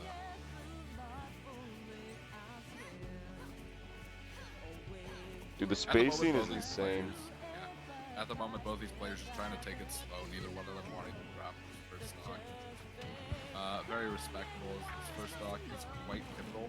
Again, this is potentially the last game that Turtle has on the other side, depending on how things go. So taking it slow, Yo, walk. especially given. Move closer to the mic, buddy. Is my mic spazzing? It does that sometimes. Yeah, and I just move closer to it. I have that issue too sometimes. Good ball. No, What? my mic software turned down my mic volume. That's what it is. Love that. There we go. Should be a little better now. You're not meant to live this long. Yeah, not usually. Again, I don't feel like Turtle is utilizing the ability to just kill off of Lucas's various grabs as much as he should be. Again, in game number 1, for example, we saw the nair loops into an F tilt instead of a grab into up throw, which probably would have killed. So we will see. I do think though that Turtle should be trying a little bit, fishing a little bit more for some of these grabs. I don't know though. I mean, it is a tether grab, so it's a bit more punishable. So I understand being wary about it, especially against a character like Palu. I don't know. I'm Okay. sure there's other ways to combo. No ladder. Mostly just stray hits right now. Yeah, no big combos, just sort of nickeling and diming each other up in percents, which, I mean, that works. Definitely not ideal for either player, but, I mean, damage. As long as you're going towards the right goal. What an up smash, my god. Okay. Okay. That was an interaction. I bet this is Spair POV. Okay. Yeah, that sounds about right. Like, alright. Not gonna Yeah, kill. no rage. It's not gonna kill just yet. Spair, unfortunately, I think getting the B reverse on that Oh, side there you which go. is unfortunate. Nice. There's the Good catch on sneak. stuff again. Keeping the percents very even all around. Starting to climb, however, for Spair at the moment, or excuse me, in Spair's favor at the moment is Turtle racking up some of that percent. Okay.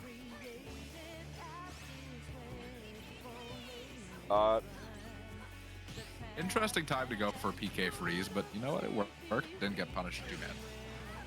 Another up smash coming out, not at kill percent yet, but good This is damage. close.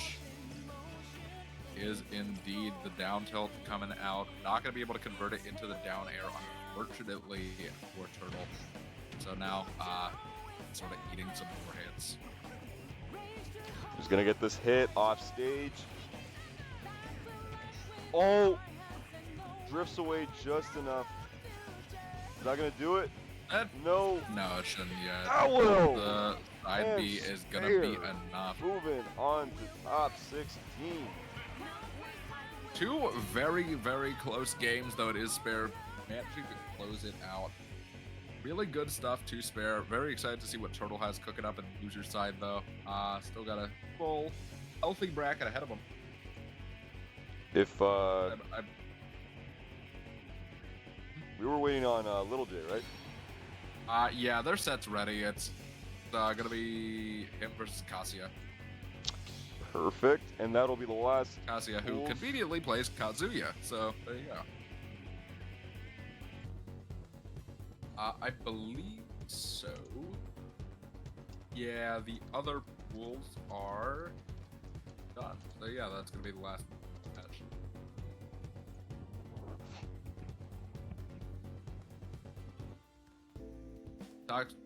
If StarGG wants to load, top 16 so far is gonna be Ling versus Delbel, Marvelous Marco versus one, O versus Plummet, and YoseFu versus someone. Versus someone. Yep. Oh, it's Marco versus Spair, and then YoseFu fights the winner of this next set. Yep. Again, loser side of bracket's still a little bit behind, so that's gonna be a little while longer. So, we're in no particular rush to get anything started, but yeah, Lil J on the hero and 2 so far this bracket, and then Cassia just running straight Cassia. If it is the Pichu, that's probably Streaming gonna be a bit of an losers? awkward No. matchup. Yeah, we can definitely start top 16 after this. Sorry, what You were you sure? gonna I say? don't know if we. Actually, it might pay for us to stream losers a little bit, just because losers is kind of far behind. Like losers is still on round 5, and they.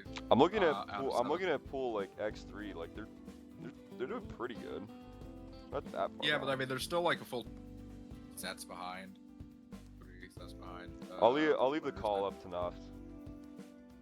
Yeah, Naft, our Prometheus and helpful fellow behind the scenes, give us the wise. Because insight. realistically, yeah, I thought so. Because like all of You think top so? 16 is best of 5.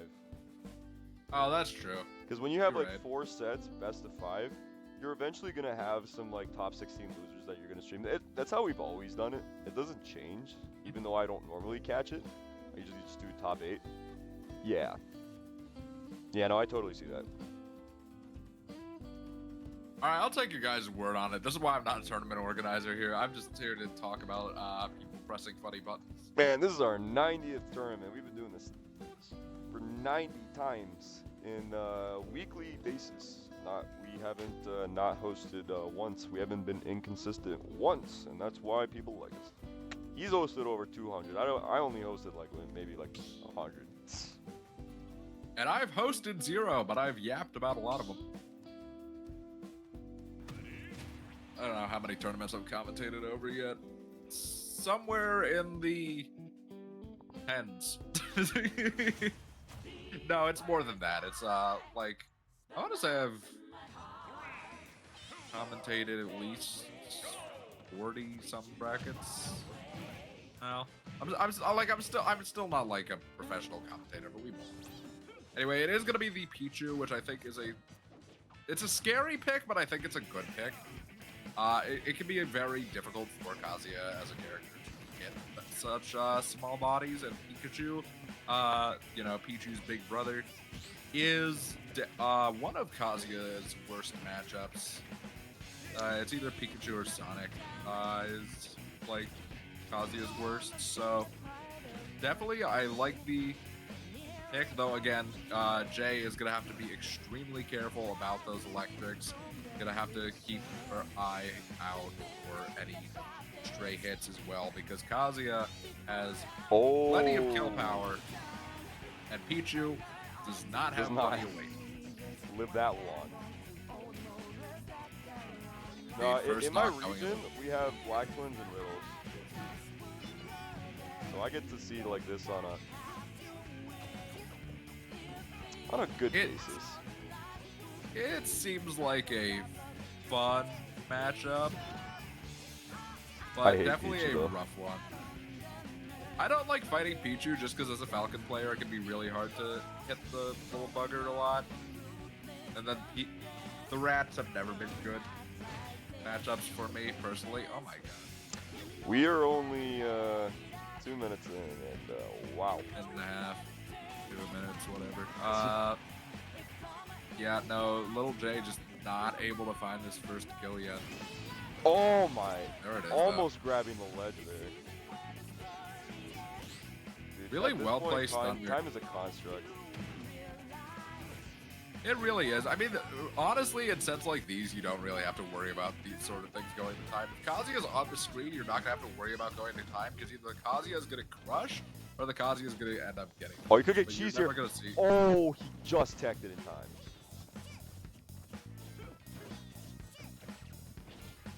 But yeah, Kazuya and Pichu are neither of these are characters that you have to worry about a timer for the most part, because they're either going to be killing you very fast or dying very fast. It's been a minute since I saw that forward throw. It's not the most frequent Kazuya move, but it's not a bad one, I'd say. Oh, tried. Get that reverse. Runs up and does it though. Yeah, Kazuya needing to find some sort of opening here in order to close it out. Just looking for the raw F smash, which honestly probably would kill Pichu at 80. This is a death percentage for Kazuya though. Yeah, it's getting a little bit Oh, closer. no. We're missing the No tag. That's going to way. be it. The forward smash enough to close it out. Well, Jay making, I think, a 3-stock to 1. 3-stock comeback. Damn. Damn, indeed. Alright, I see you.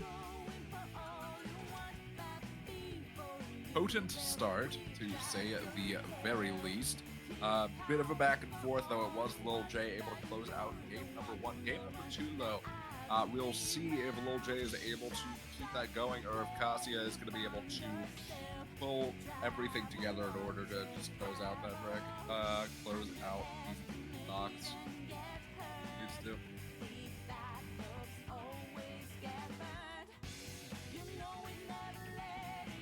Alright, what's the stage counter pick gonna be? Against the rat. Report game 1, Lil J. Is the start not working again? Oh, that'd be lovely if it isn't. That'd be lovely. Yeah, won't that just be wonderful? Oh no, it's like literally not working. Is it Here. not? That's crazy. I think it worked now. Maybe. B. Oh my god. Wait, what? What is going on? Just start struggling. It Start is. stopping. Stop, GG. Well, J1. Oh my god. Are you serious? Guys, just play game 2. Start is being weird.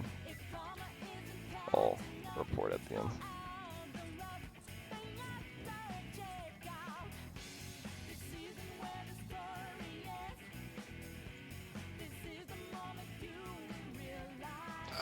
Never mind.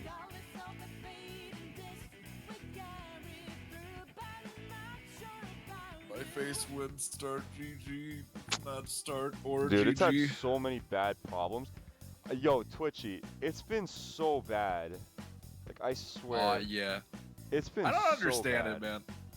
I really just do not comprehend how it's been. Like, if we this, don't find, like, a substitute or something, like... I mean, there is challenge, but I just like Start GG so much better as a platform. When Start GG is working, it is uncontested the best platform, but Absolutely. it's just lately, I don't know what it is. Maybe there's some back-end issues, or maybe they need to replace a server or two. But something needs to get fixed here. Have they said anything about it publicly? Have they like no, acknowledged the I don't. difficulties at all? Maybe they, like, said something in the Discord, but not Twitter.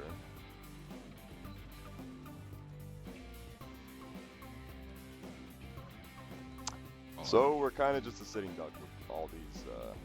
Yeah, Start GG hasn't said anything on Twitter since June 7th, so I don't know what's happening with them. Didn't Microsoft have- buy it? Yeah, no, it's owned by Microsoft. What? If Microsoft Bill shuts down Gates? Start GG, Bill Gates, come on. Really? Come on, Bill Gates.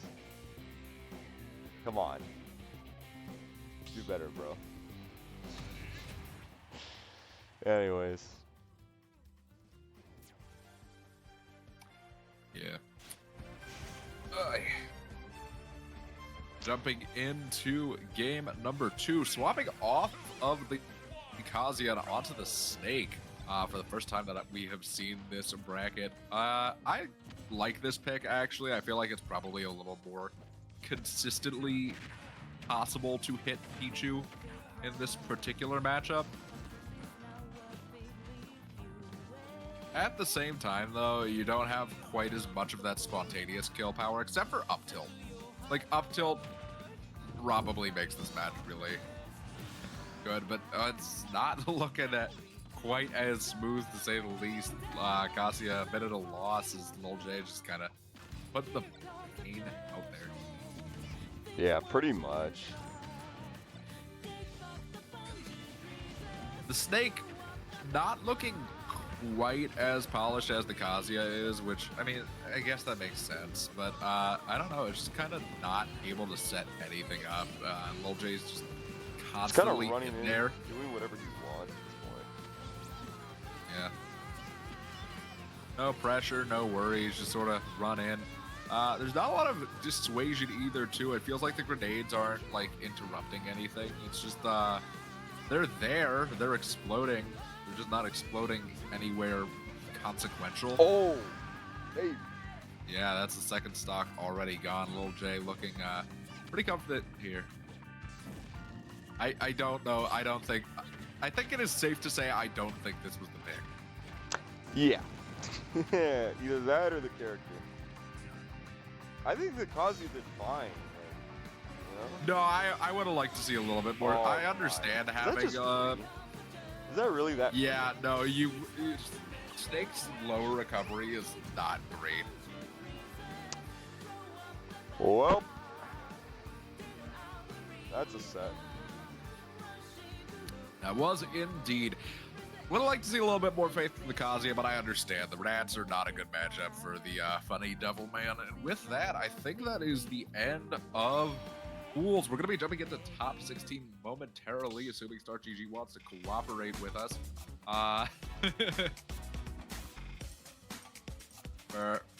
We will be starting presumably with, are we just going top to bottom? Yep. We are going top to bottom. In that case, we'll be starting with Ling versus Twitchy. Typically we like to, so now if we're going to start top 16, typically we like to do, like whoever shows up first. But overall, we get to everybody.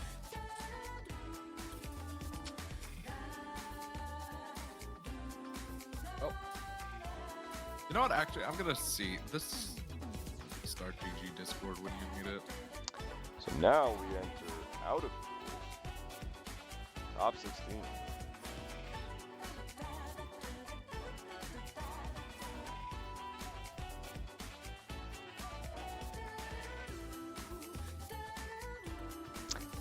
Yeah, it's so bad, guys. Yeah. It's so bad. I'm trying, man. I'm just trying. I'm just here, man. Okay, I have hopped into the Start GG server to see if there's anything. Apparently, the Start GG developers are aware of it. The devs they are said looking they into said it. that in the Discord, yeah. Yeah, in the Discord, the Brian, who is one of the staff members, said that the devs are aware of it, that there's a new set of fixes that is going live. Actually, as of 16 minutes ago, there's a new set of fixes that should be going up. Right now? As of 7 o'clock today, they said that they're putting up changes. Hopefully that gets fixed, and then they said they're also going to be posting about it on Twitter. But yeah, they are aware of it and they are working on it. It's not just like the devs have all fallen asleep. StartGG is aware of the problems they're having. We'll be hopefully fixing it relatively soon. Time for the challenge days again? No, dude. No, no, no. No. I'm not going back, dude. No. Challenge is, I've used it for a couple of things. I prefer StartGG a lot. I prefer StartGG a lot more, but let's just stick with StartGG. Stick it out. The only locals I can think of that use challenge stills are either ones that are required to because of contractual obligations, or I know my locals at Xanadu will run challenge brackets for like but that's just for like some of the side brackets. That's It's usually the side events. They'll just run a quick challenge bracket.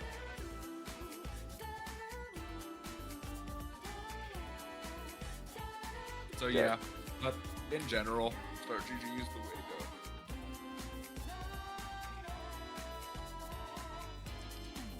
go. Alright. It is now best of 5 territory. Indeed, and what a time to have some best of 5s. These are all going to be bangers. 100%. Every single one of these is going to be a very entertaining set to watch. I am very excited to see how things go. It has been approximately, an hour and a half since we have last seen Ling play. And we're going to get more Ling gameplay, and we get Twitchy gameplay at the same time. That's going to be fun. I'm very interested to see how this goes, actually. I've definitely seen these two play before, and I've probably wiped it from my memory. I have the memory of a goldfish when it comes to a lot of these matchups, but I know these two have played before.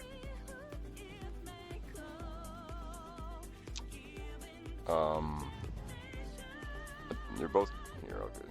Yeah. Yep. Quick bracket look at everyone else. We got all these guys. Losers is still catching up. See, they're not that far behind. Like, I'm telling you, X2, X3, they're about to show up here. They'll be fine. These guys are gonna take a while. Got Mo. Yose, pretty much everybody I tagged in my stream description is up here. So, As expected, I mean, there's a reason they're tagged in the stream description. yeah. I think the only one who isn't up there who's in the stream description is Gaius. Kraft. He did face an unfortunate fate. It's that blast zone.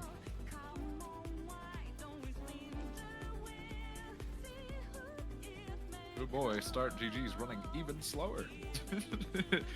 Do yourself a favor, if you're on Start GG and if you are on a page and you've already made it to that page, don't try to navigate the platform at all. It will not do you any good.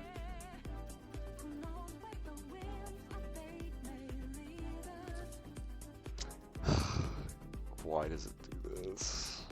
Why?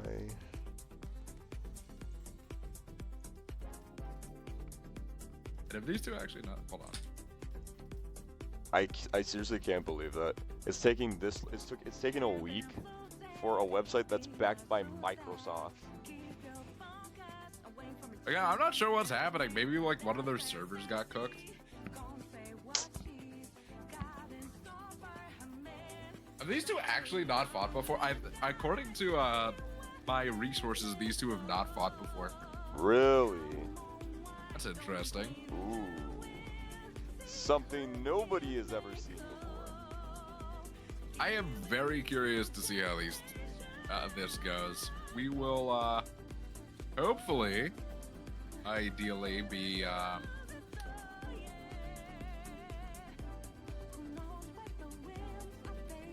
mean, I'm looking forward to this. These are two of my favorite players to commentate over when I commentate these events. Both of them extremely talented. Pilots of their own one characters. sec, chat. 1 sec. We struggling with something.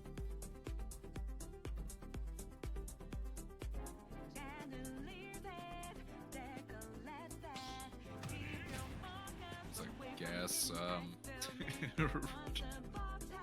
Okay, we're good. We're good. Okay, yippee! We are indeed. Everything working.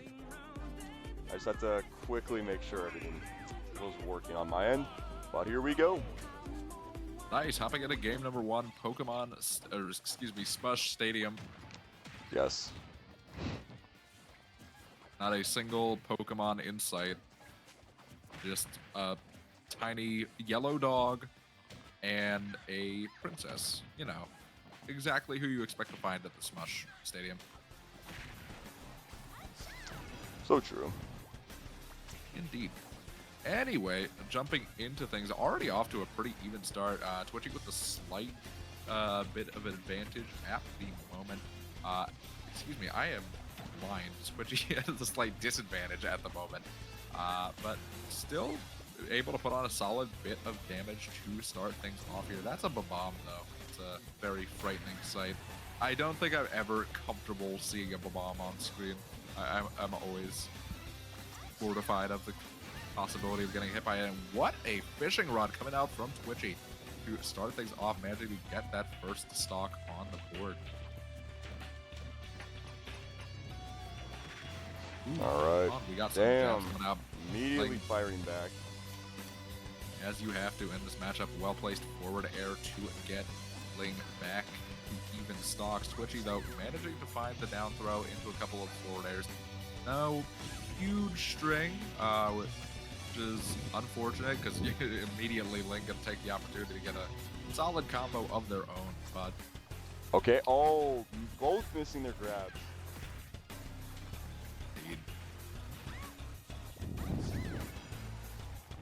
and all things considered, this is probably a pretty novel matchup for Ling. I don't know how many Isabel players Ling has had the opportunity to play against. I personally haven't commentated over any, which is not the definitive authority on it. Oh, good timing on that down B. Indeed, Knowing he was indeed. going to try to jump over it. It'd be, again, Isabel players have such good awareness of their tools, and Twitchy absolutely no exception, being one of the better Isabels in the business, doing a really good job at keeping things close again, despite the initial percentage deficit, just playing really cautious and intelligently around things. Gonna take the Ultimately trade. Yeah, Not the best trade, but honestly not the worst one either. Ling, though, it does seem like is sort of figuring out the pacing of this matchup. Twitchy, if they're able to get this stock relatively soon, which is definitely doable, we are still looking at a pretty even game, but again, it can be so hard to hit Ling. Hello, Buddha. Right now we're seeing exactly what I mean. Almost cracking Buddha. I got you enough.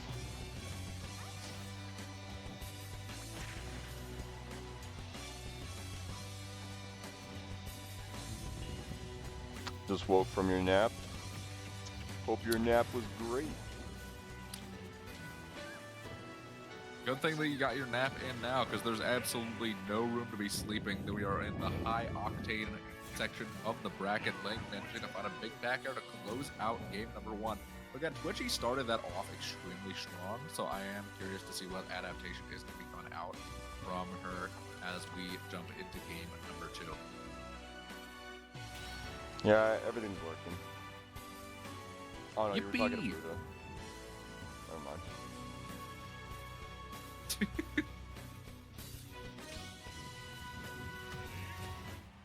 Oh, just okay. All right, shoot, running it why back, not? respectable. PS2 is a good Smush Stadium SS2. To make a Smush Stadium 1 just out of the spite.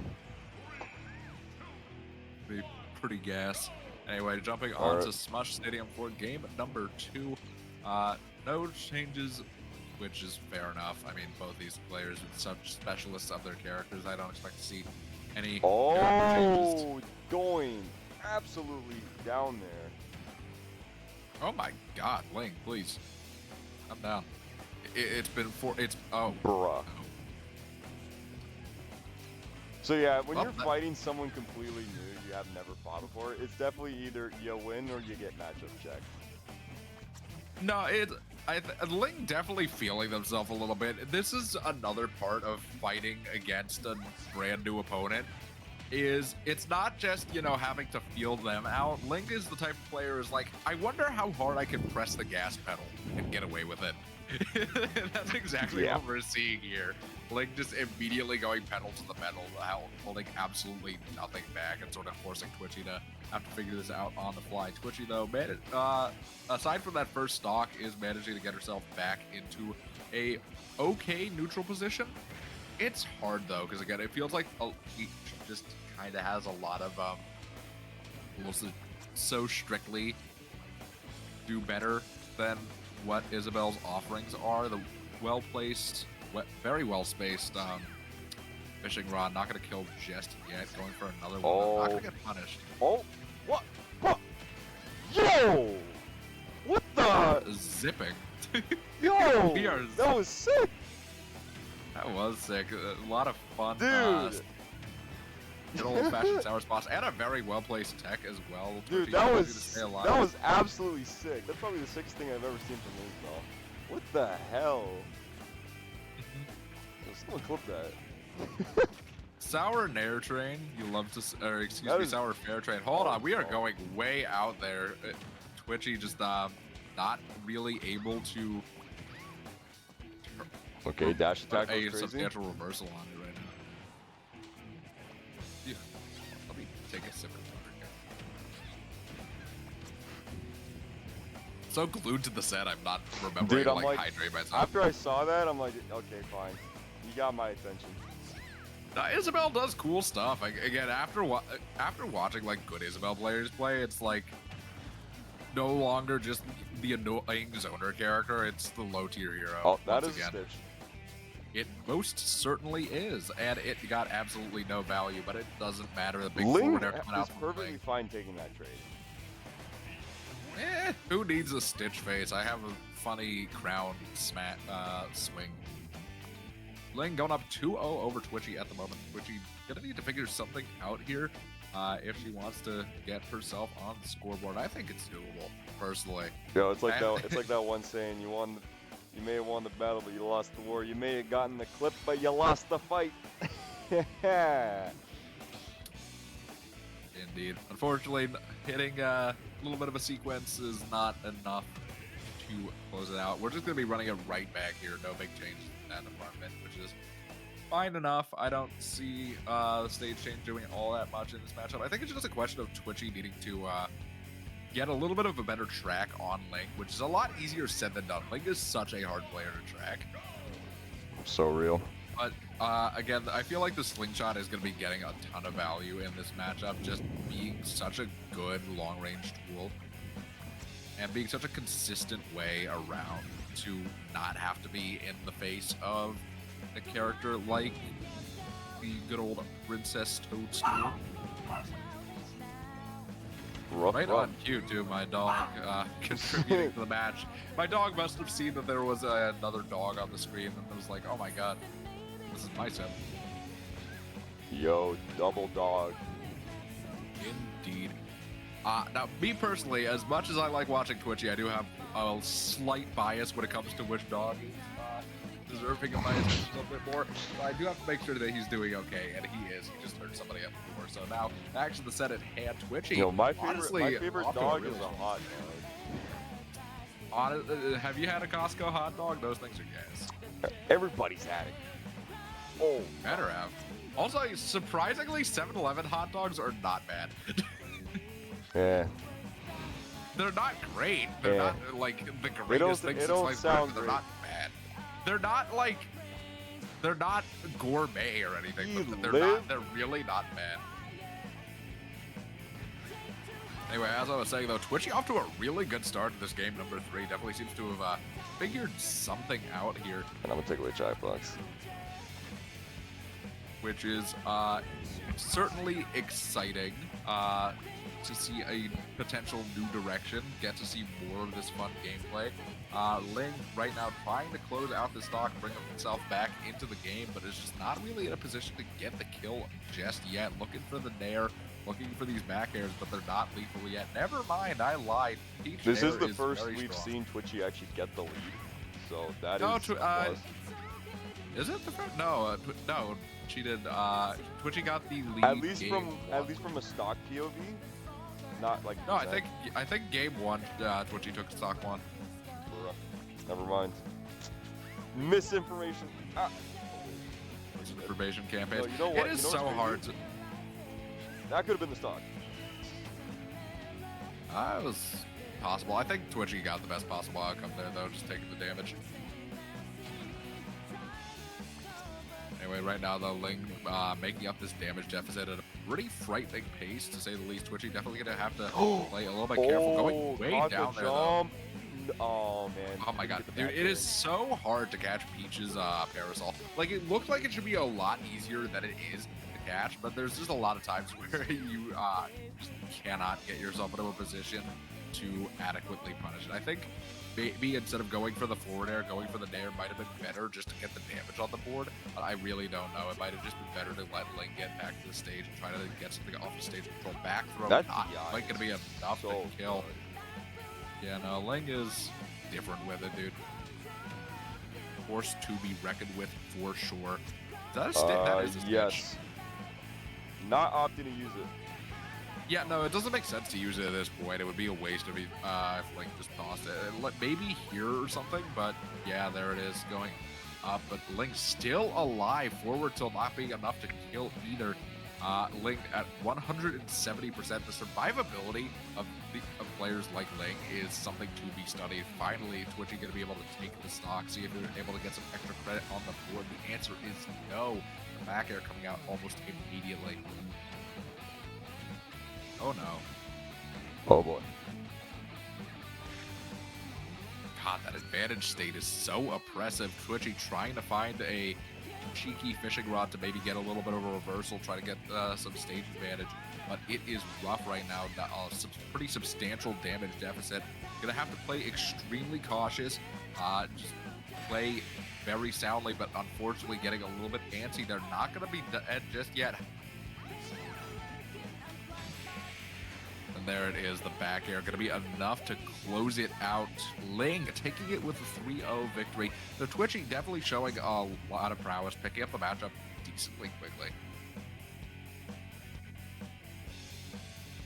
Definitely eager to see what they have in the rest of their bracket run.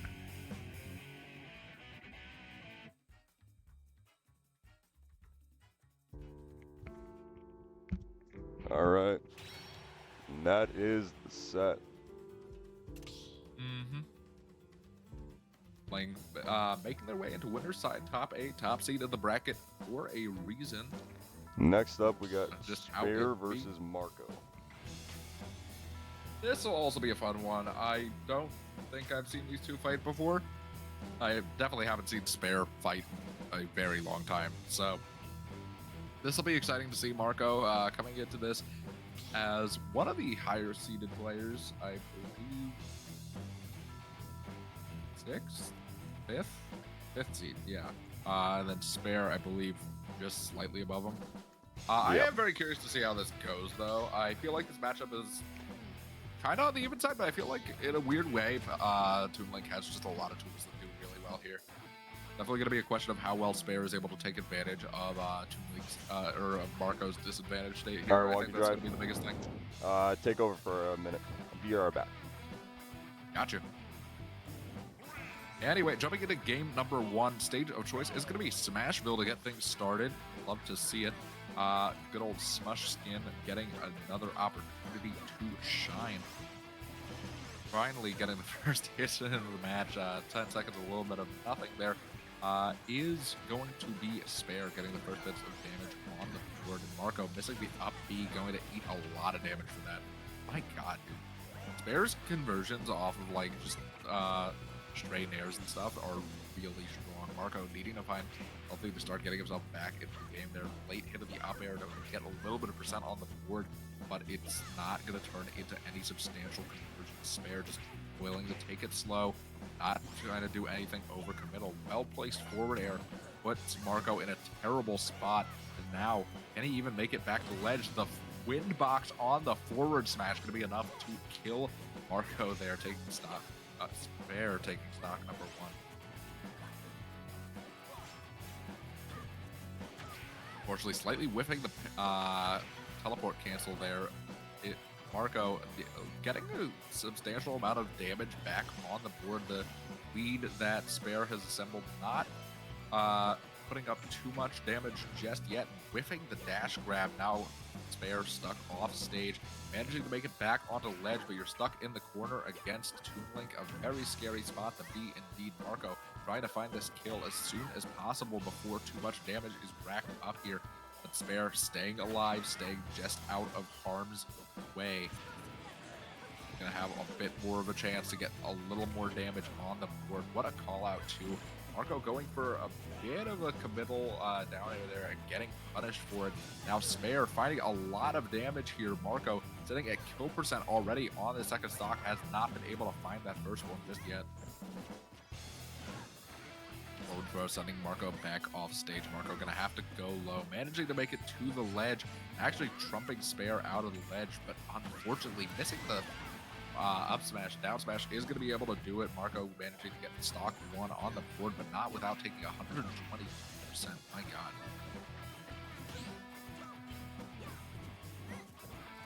Interesting falling up air attempt there, and the back air from center stage is going to be enough to do it. My god, dude. It's either Palu back air is stronger than I thought it was, or Toon Link is lighter than I thought he was.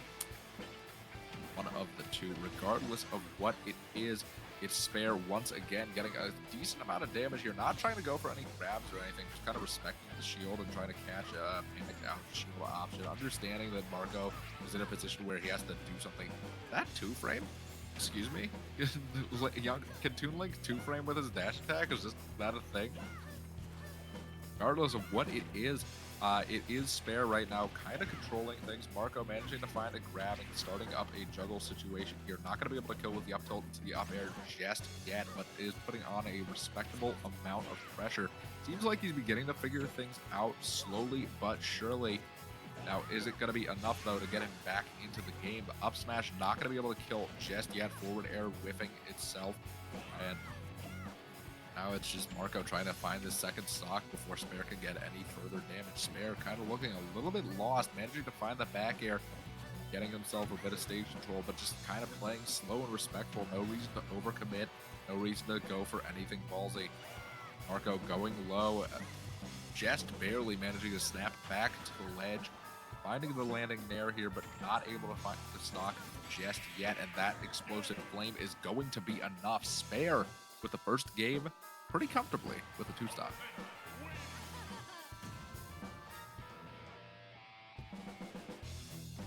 That second stock for Spair was just so huge for him. Just across the board there, it was a lot of Marco just not able to find that kill and eating so much damage for it. Spair has such good confirms. Marco kind of having to figure that one out the hard way. Curious to see what we're going to see as we jump into game number 2. I don't think we're going to be going back to Smashville, just because that was not the finest. I feel like having a bit of a different platform layout might be beneficial. Maybe we'll see PS2, maybe small Battlefield. I think regular Battlefield would not be a terrible pick here, but we will see.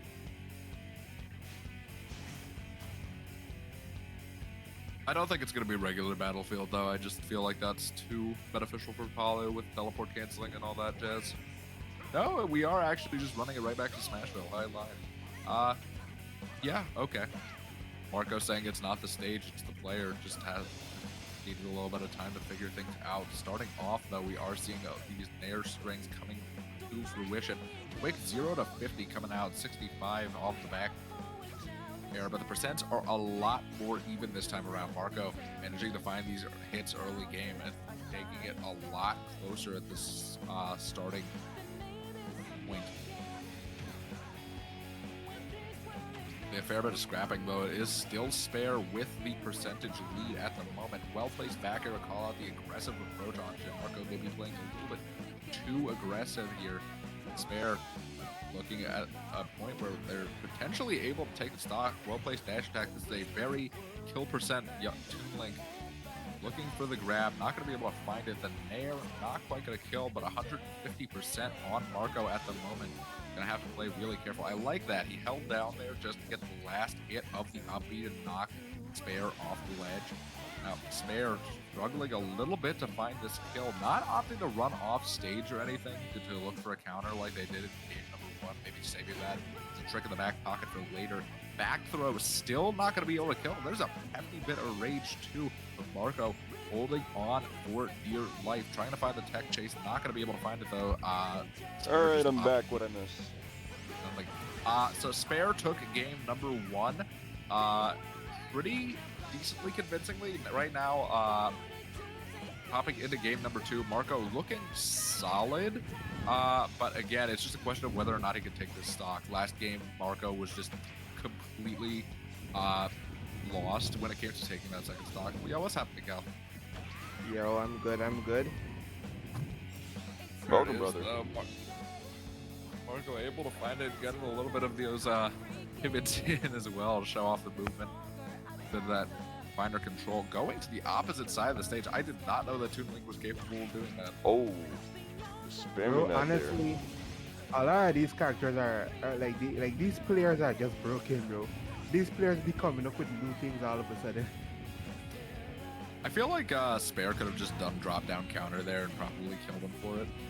Maybe I'm overthinking it though. Maybe I'm putting like too much emphasis on the idea of countering recoveries, but I feel like that was a really good position to just counter the upbeat. Marco definitely feeling himself a lot in spite of the deficit. You can see the energy is there. He's looking for a lot of those things. Looking for the counter on a potential get-up attack there, but if you didn't have that dash attack invincibility, you would have been dead. Yeah, no, that probably would have traded if it wasn't an invincible dash attack. Well-placed explosive flame, though, coming out from Spair to take stock number 2. A little bit of pivoting once again. Presumably good sportsmanship, I would imagine. Regardless, though, right now it is Marco getting hit by the whole kitchen sink right now.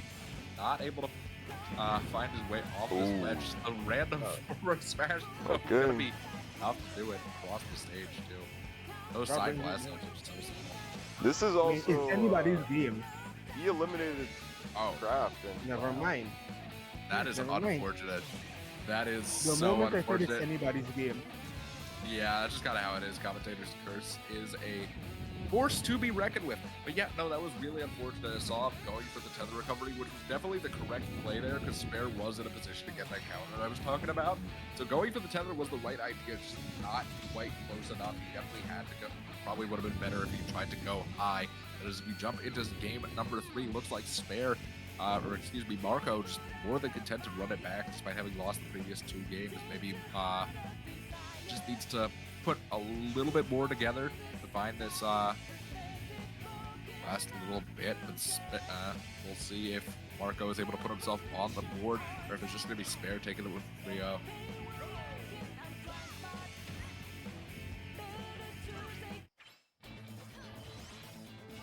Well, All so right. far, I Game was about 3. to say it's quite even, but like it's not right now. Yeah, again, Spair's been doing a good job at getting these things started at low percent, just sort of maintaining that momentum. Marco's been struggling a little bit to disrupt some of the Palutena momentum, managing to get the nickel and dime hits in here and there, but it's always felt pretty handily like Marco is playing out in the corner, out of disadvantage.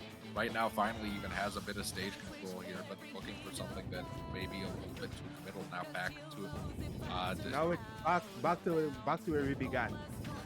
exactly. That's just sort of how it be in this matchup. Marco finding a forward air, but again, is just sort of eating the losing ends of these interactions. Spair trying to find the back air, not going to find it there, but Ooh, like this is basically kill percent. One heavy hit and you're out. And indeed, the thing Marco. is with Palutena, No, go ahead. yeah, the thing is with Palutena, she can go dangerously low to edge guard because of that good recovery. So like you're basically safe nowhere because that near controls neutral on the stage, and the moment you go off stage, there's out the near can come there also.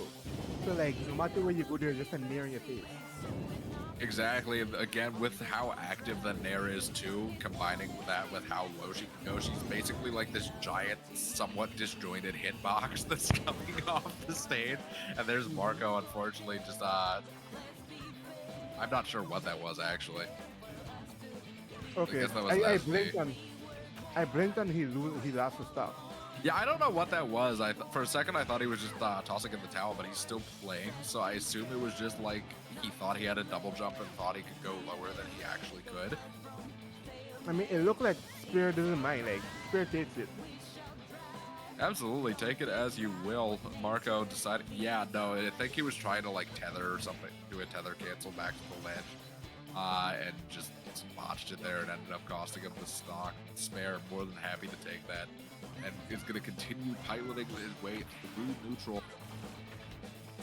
And now Spair can actually play kind of risky on this stock because like he has a stock lead, so like there is a lot that he can do that he wouldn't be able to do normally.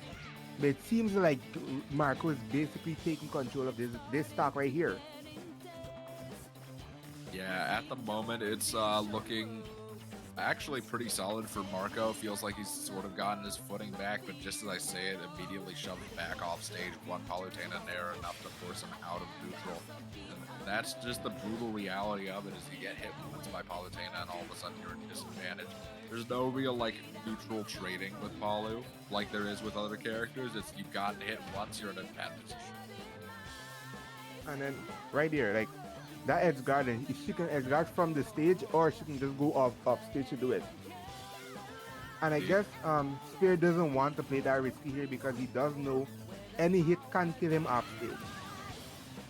And now Marco is just a fearsome force, to say the least, though. It's something to note. It's that Marco is not a player to be this is aggressive. rifled with. Yeah, no, Marco's been playing aggressive this entire set. It's Okay. was working out to start things off, but Spair able to find a big back air to close out the set. 3-0 to make his way into winner's side top 8.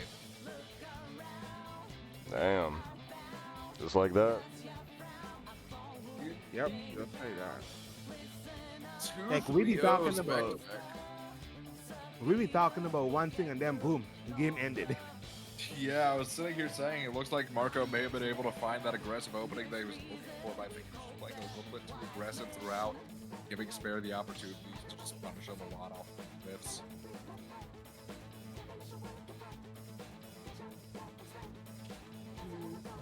Yo, Wonky, Anywho, check. regardless. Yo, Wonky, Yep. check Twitter.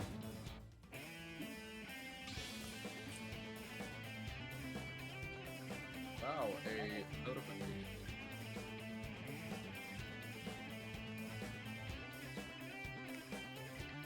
There you go. The post is live, gents. Yippee!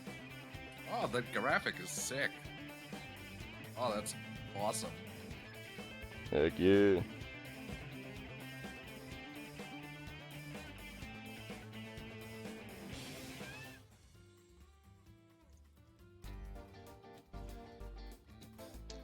All right.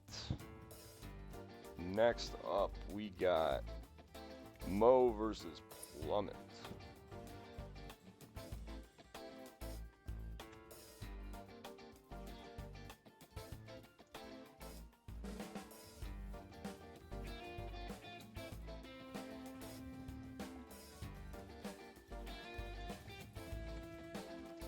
So what is the next match?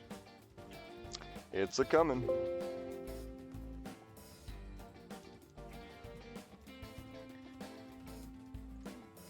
I believe next up is Mo versus Plummet. Yes, that is correct.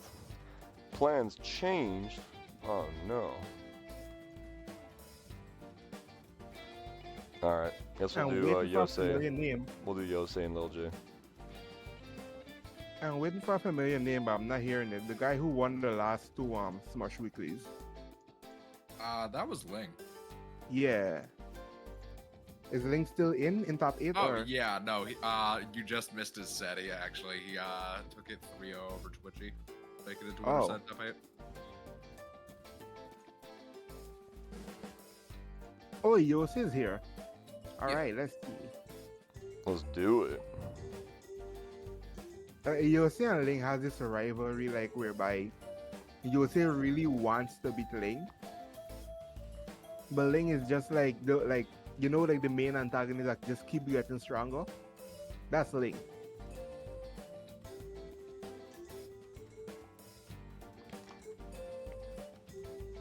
My fault, I'm being quiet. I'm just telling everybody the graphics up.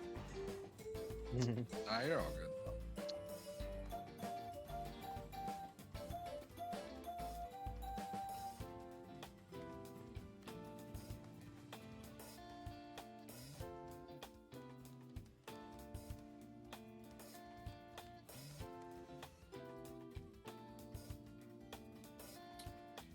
Yippee.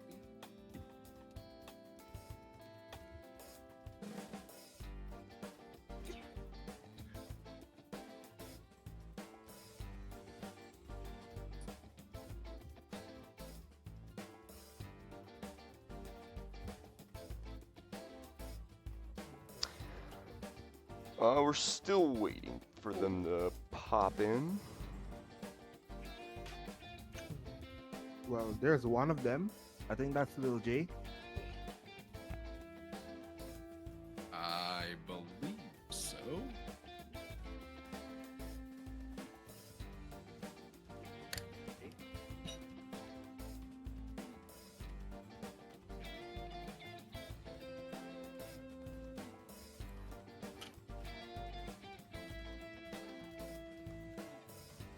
By the way, did we get Vendetta in this tournament, or Vendetta just was like, nah, I ain't He gonna take is, part this week? He's going to be attending a different event. Oh, Yeah, I believe he's at a slightly larger event. But A slightly hey, more on the popular plus one. side, we're still a fun event. yeah. Yes, we are. And besides, more publicity for Smush. Heck yeah.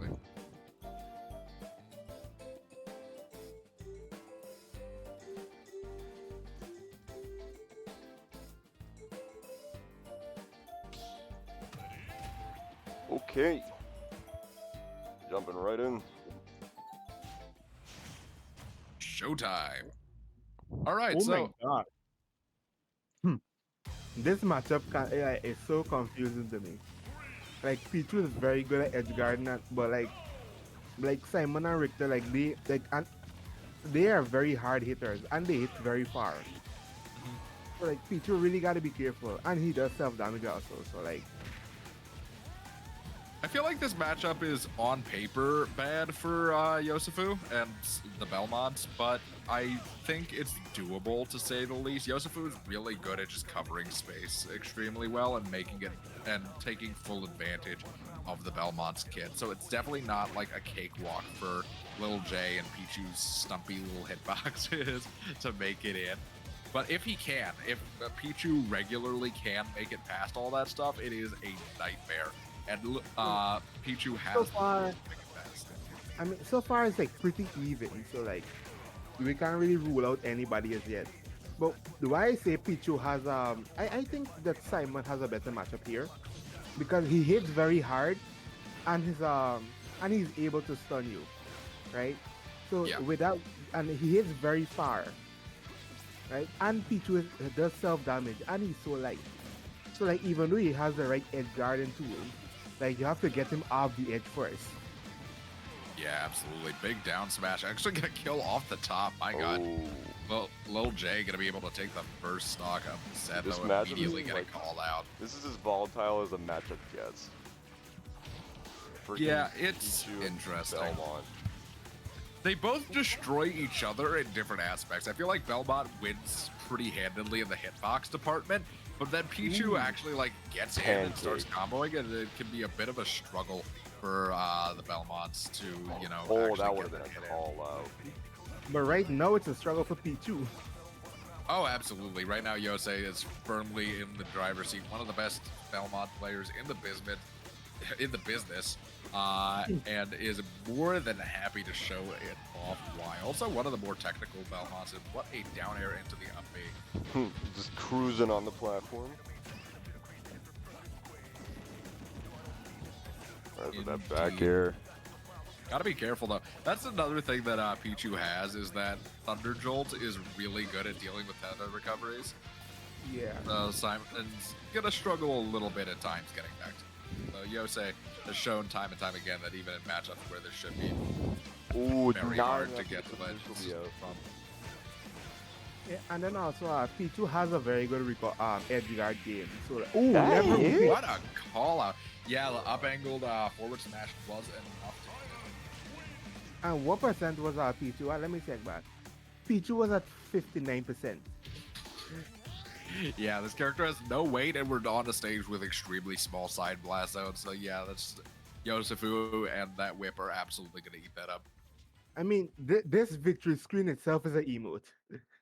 I love that victory screen so much. I honestly think that Simon victory screen is like one of the, if not the best victory screens in the game. I think the best one, just like in a vacuum though, is Sephiroth's. Yeah, yeah. I think like in a vacuum, it's either Sephiroth or Simon's. I just love the. I mean, all the victory screens are great in their own way, except for Steve's. I think Steve's are really boring. Now, the one I like about Steve is the one where he builds a house. That one's kind of goofy, but I still feel kind of fun. It's so hard to get like emotionally invested in Steve in the same way that you do with other characters. Every other character in this game, no matter how much of their face that you can see, is just so expressive, and I feel like Steve just is not capable of being expressive in the slightest because of how his model functions. So with other characters, you know, there's a lot of movement, a lot of energy. Steve, he's just kind of standing there. He's just like this Lego brick that you have on the map. It's so hard to take seriously. The sad part is he's so accurate. You have to be, especially when you're playing Simon, you gotta hit that downward angle forward air and back air on this little rat. Pain. Indeed. Though Yose has shown time and time again that he is very He is capable. precise with it. Yose's precision is incredible. Not gonna kill. It's not gonna kill, but like it does heavy damage. Good roll Damn. away. Indeed it does. But you gotta commend Lil J for actually staying alive this long.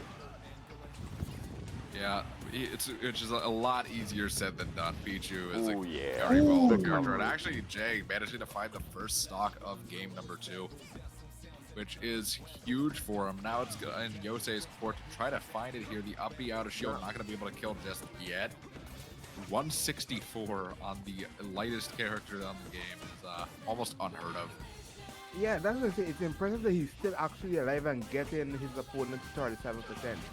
And his opponent is YoseFu. Well, never mind. Yeah, I mean, no, it's still, he was able to get a respectable amount of extra credit, especially given that he's racking percent onto himself as well. Yeah. It's not just that, like, he has to deal with YoseFu putting on percent. He has to deal with himself putting on percent just by trying to play the game. Big game design, bro. Big game Is design. he dead? He is dead. Oh my god, he what is an dead. edge guard from Lil J, taking the second stock. Only 20% on the Rodent as well. Definitely a very good start, to say the least, though. Again, this matchup is so volatile with how light Pichu is. I mean, Pichu's already at kill percent. And yeah, there it is. He's Immediately, dead. as I said it. Right on cue. I think what happened with the first stock was that, well, now it's even. What happened with the first stock was that he did very well at avoiding heavy attacks. Like the light attacks, yeah, you can't get hit by those because it wouldn't kill. So you have to avoid the heavy ones. But like in the second stock, he kind of just went face first into all heavy attacks. Yeah, that's sort of what it seems like. And now all of a sudden, YoseFu was back in the lead, and the cross in the That depths. was the Not going to fakest kill just spark yet. I've probably ever seen. Ooh. Not quite the fake. I've seen kill sparks that have not even sent like off screen. Like I've seen so kill fake. sparks where your opponent is like still within the lens of the camera. Well, that's mean. That and then does when- the kill spark. Okay, sure. Yeah. When he actually dies, there's no kill spark. That's just how it be. And then sometimes the kill spark always catches me off guard. You know, I think I win the match and then, boom, the dude's still alive. Yeah, exactly. I hate that so much, man. I wish the kill sparks were a little more consistent. Maybe it was a DI thing. Maybe he could have lived. Copium.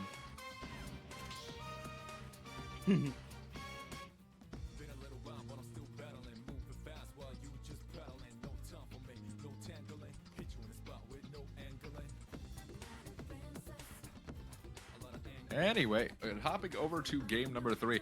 I really thought Jay had that in the bag, but nah, YoseFu just immediately shutting me up with that one, which, fair enough.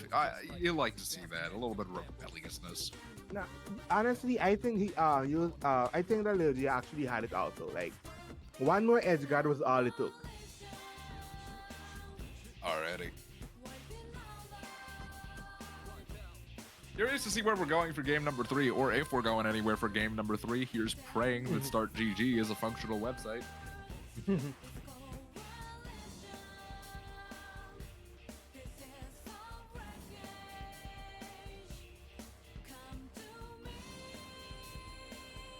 Get the Jeopardy music on, you know. At least a little something to fill the void. I got I'm you. sure. Oh, there we go. It looks like we're Never just- mind. Nah, we're running it back. Joke's over. Anyway, hopping into game number 3, just running it back, which, yeah, fair enough. Yeah, again, Jay was doing good here. It's just Yose had a really killer stock and just really clawed his way back into the game, despite the deficit.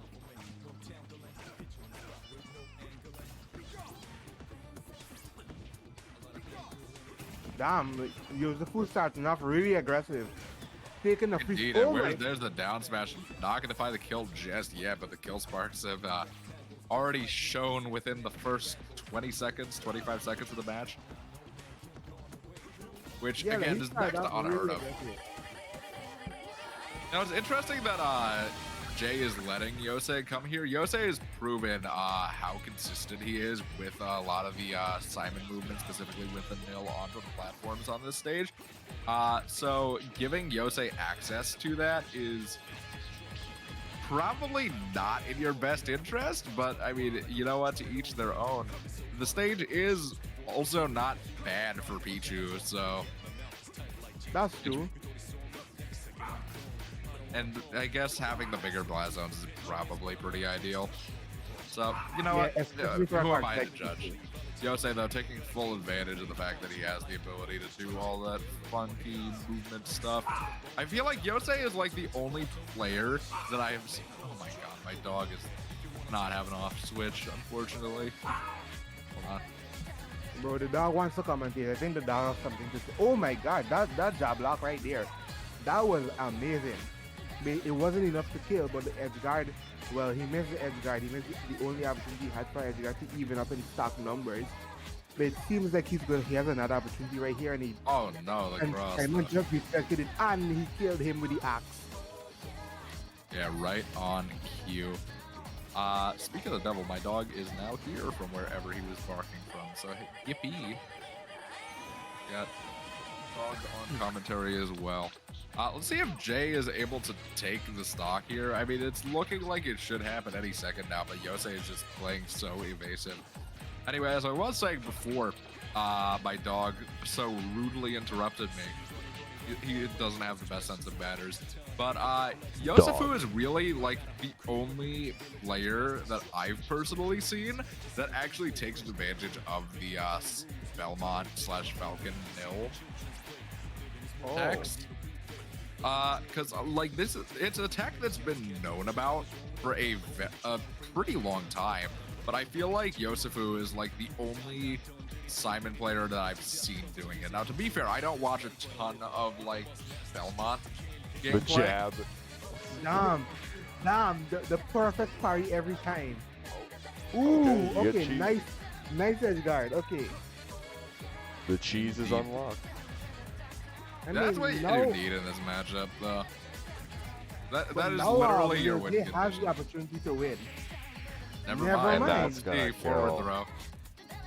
I Yosei love the moved like. on. I love that kill screen so much. It's just like, it almost looks like a love confession to me. Like, I would be so honored if you were to accompany yourself to the blast zone, or like the exit is this way, and just like the super dramatic pose. I love that so much. Regardless, good stuff to YoseFu, managing to close that out in a 3-0 fashion. All right. I mean, back to back God, every year. That's interesting. Indeed.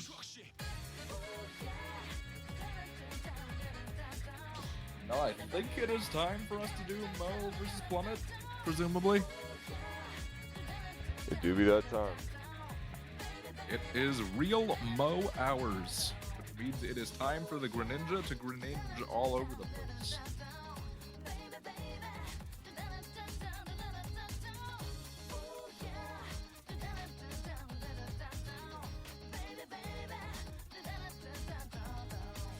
Well, fun fact, Mo has been screwing around with some other characters this bracket. The Rob and the Dark Pit have been out as well. Particularly in the early phases of bracket. Rob and Dark Pit made a little brief cameo until winners round 4. And then Plummet's just been running straight Kazuya all the way through. Actually, Plummet is here on a really solid run, having upset Scrapes in the process of getting here. So that's pretty huge. The thing about playing against Kazi, you can never be ahead of him. You're always, if you're on the same stock, you're at a disadvantage. That's just how Kazuya Even when is. you're ahead, you can't relax. Oh, When you're ahead, you absolutely gotta be on your game. And like, if you're Exactly. below, you're dead. If you're below, you're basically dead. The moment you let a Kazuya get rage and you're below them on stock, you're dead.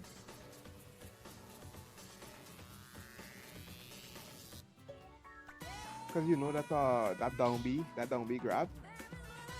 Yeah. Yep, that he can just grab you and carry you to the blast zone. Yeah, that's kind of how it'd be.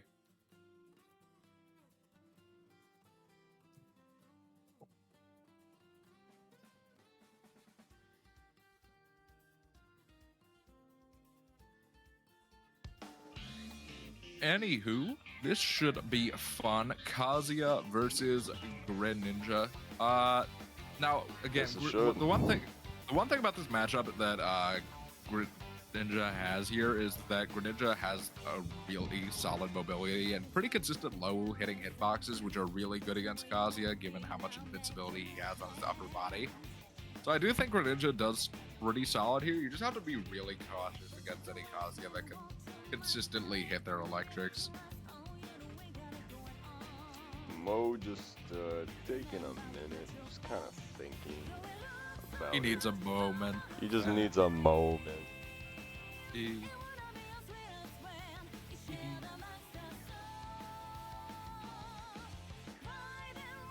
the meantime, though, the entirety of top 16 is set, so yippee, everybody is here. Loser side, for those who are curious at home, it's Tokachev versus Turtle, which is currently at a game 5. Sora versus Lucas. Masterford versus Chopsticks. Quavine versus Cool K, and then Snice? Oh, excuse me, Spice. I get it. It's Spice, but with a pie in the middle there. Throughout and this then entire Arrow. top 16, we've just seen nothing but 3-0s. Yeah, so far. Well, no, loser's side there was a game 5, but Well, I mean, that's I would winner's side. It's all been 3-0s. We will see if that trend continues. If Mo is able to continue that, or if Plummet is able to break the streak. As we jump into game number 1 of the last winner's side set of top 16. True that.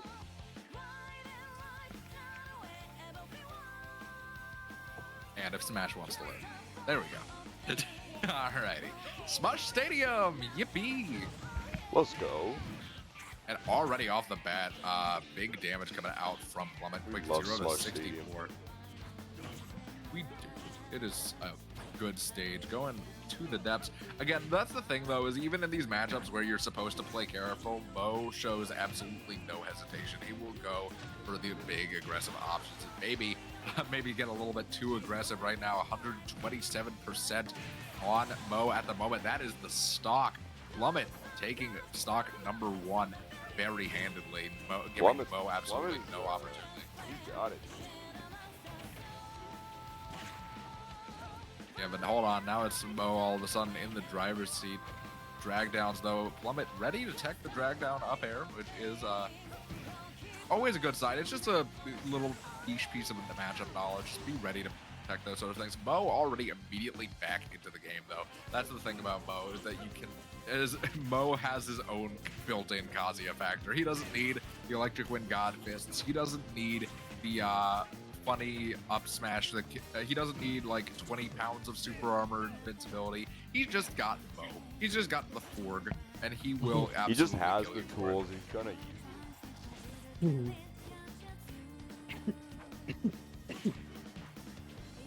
Indeed, right now, all of a sudden, it's Mo. Brought the game back to even slight advantage at the moment, though it is, as everything against Kazuya, fleeting. Bro, Kazuya I does just have feel like comeback rage. factor. Yep. Well, I just call it DLC bullshit, bro. Yeah. But It's the the good thing, free like, kill off of grab, but there we it's go. not even There we going to go. get the opportunity. I mean, the thing about that comeback factor is that you get Kazuya to 144 or 140, and it's basically gone.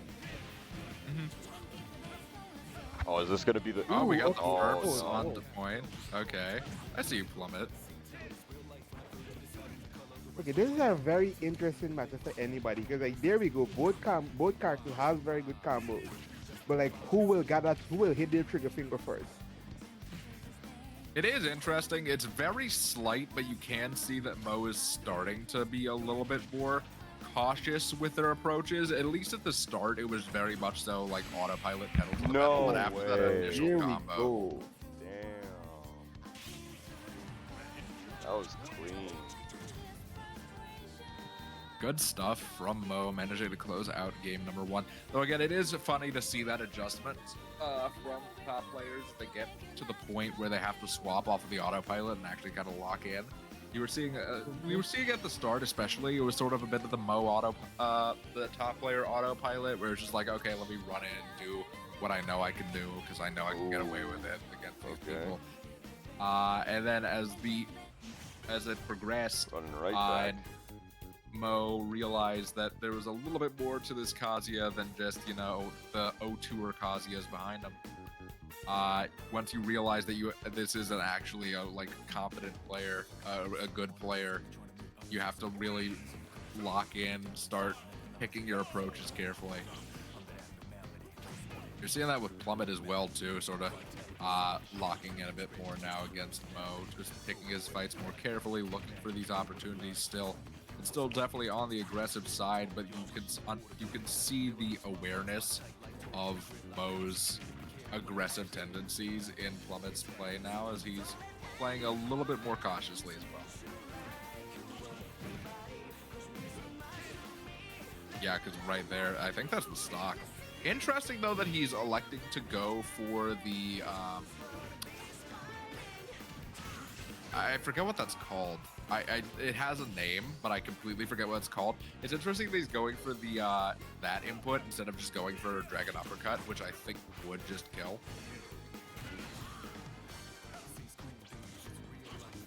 I'd have to talk to some of my Kazuya playing Amigos to figure out if that's true or not. But regardless of whether it would be true or not true,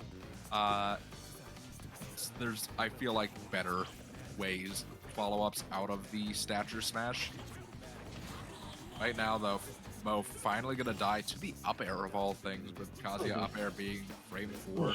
It's a really good get-off-me tool. I mean, like living to 174 against Kazuya is impressive. Indeed. And I mean, he just died and he's already at 94. All right, what Exactly. I missed? That's just the Kazuya effect. Kazuya. Next question. No, like Kazuya's like a free 90%. Like we know Ling has the 70% discount. Yeah, Ling Kazuya got the got the 70% 90% discount. Yeah, exactly. Honestly, though, with Kazuya players, especially when you're dealing with ones that are as cohesive of players Plummet has shown that they are, you really do have to assume that any touch could be death. Yeah, yeah. Like bro, I'd be at 0 playing against a Kazuya and I'd be like, yeah, I might die from this next move. Yeah, I have a friend who was originally going to enter to this week's bracket, though something came up and he couldn't. But, No way. oh my god, the Bro, DI pulled check. it back. What was that? Bro, pulled it back.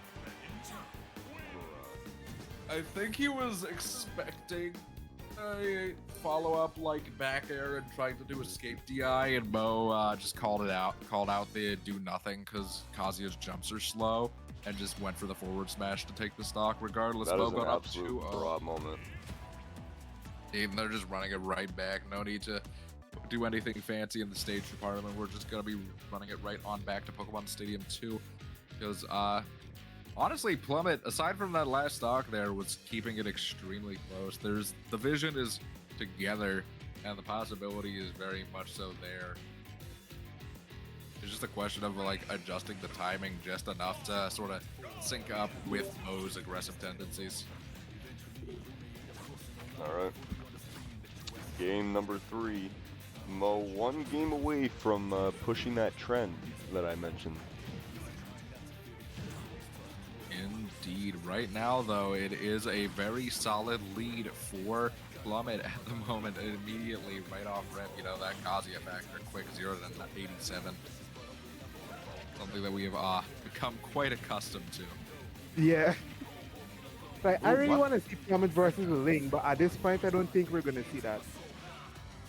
I mean, Anything is possible. Right Yeah, now, it's the possible. direction it's Anybody's going. game, but like, I mean, in the last 2 matches, we kind of saw oh, that was Plummet a nice lead. grab. Yeah, we kind of saw Plummet lead, and then afterwards, Mo just like came back somehow. Yeah, it's interesting. The thing about Kazuya as a character is it becomes, depending on your skill level, it becomes, and depending Ooh, on the that was matchup. sick. Oh my That was god. absolutely sick. Bro went for the dunk and then the bucket. Absolutely. Love to see it. But yeah, no, that's the thing about Kazuya. Getting those low percent combos, that's like the easy part. Like, none of Kazuya is necessarily easy. He's not the easiest Japanese character, at least for me, because my thumbs just don't keep up. But Yeah, like. Yeah, But continue. Ooh, okay. like that, those early percent combos, that's the easy part of Kazuya. It's like once your opponent's at that higher percent, finding another consistent in is the This hard could be a part. zero It's death. just a lot of the fear yeah. You're factor. not gonna catch the DI on that. Yeah, like as long as it's not a 0 to death, Kazuya's in a tough move. Because like at high percentages when you can't take the most advantage, except for at the ledge, because that kick is dangerous. Oh my But yeah, god. no, Mo has definitely adapted a lot too. You're seeing where he's picking his ins now, what he's waiting for. Because at low percents, Kazuya does have things that come No, up. okay. Oh! Where? Third one, that Bro, was- almost take risked it. his second Look stop. at the camera. Pogo, it's like a pogo stick. Like, what is this? I think Somebody- it's like, hey, come here real quick. Let me jump off you. Yeah, exactly. Somebody took him to fucking Yeah. Sky. All right, the trend Bounce you. continues. I mean, the moment you said Sky, Kazuya went to Sky Pio. Yeah. Right to the sky, Mo perpetuating the 3-0 trend with a 3-0 performance over Plummet. Again, I love seeing the adaptation coming out from Mo as well. You could see that he was now waiting out the nairs and forward airs that a lot of Kazuya players like to look for. And there lead is into their- your top 16. 3-0s all across the board.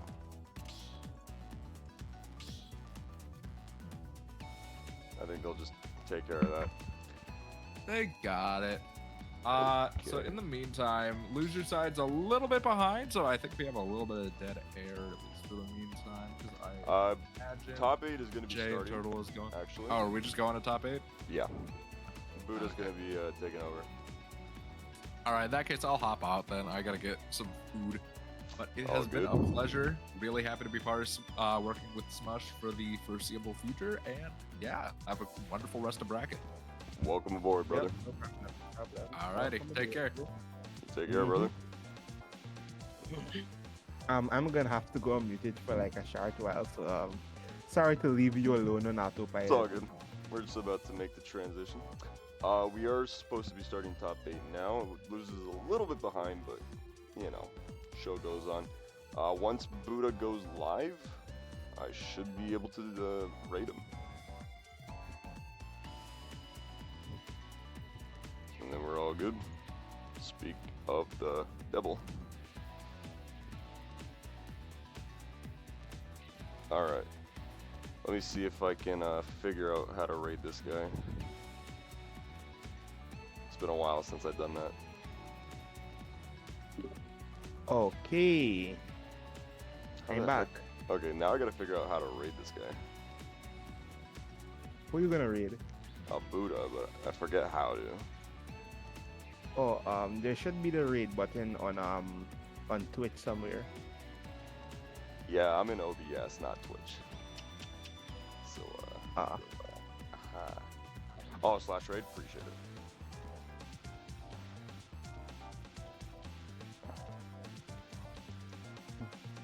Gotcha. Thank you for the clutch. Alright guys, top 8 is going to be starting. Buddha's going to take it away. Stay tuned for more. See you, chat. See you on Buddha's channel. We will be seeing you there.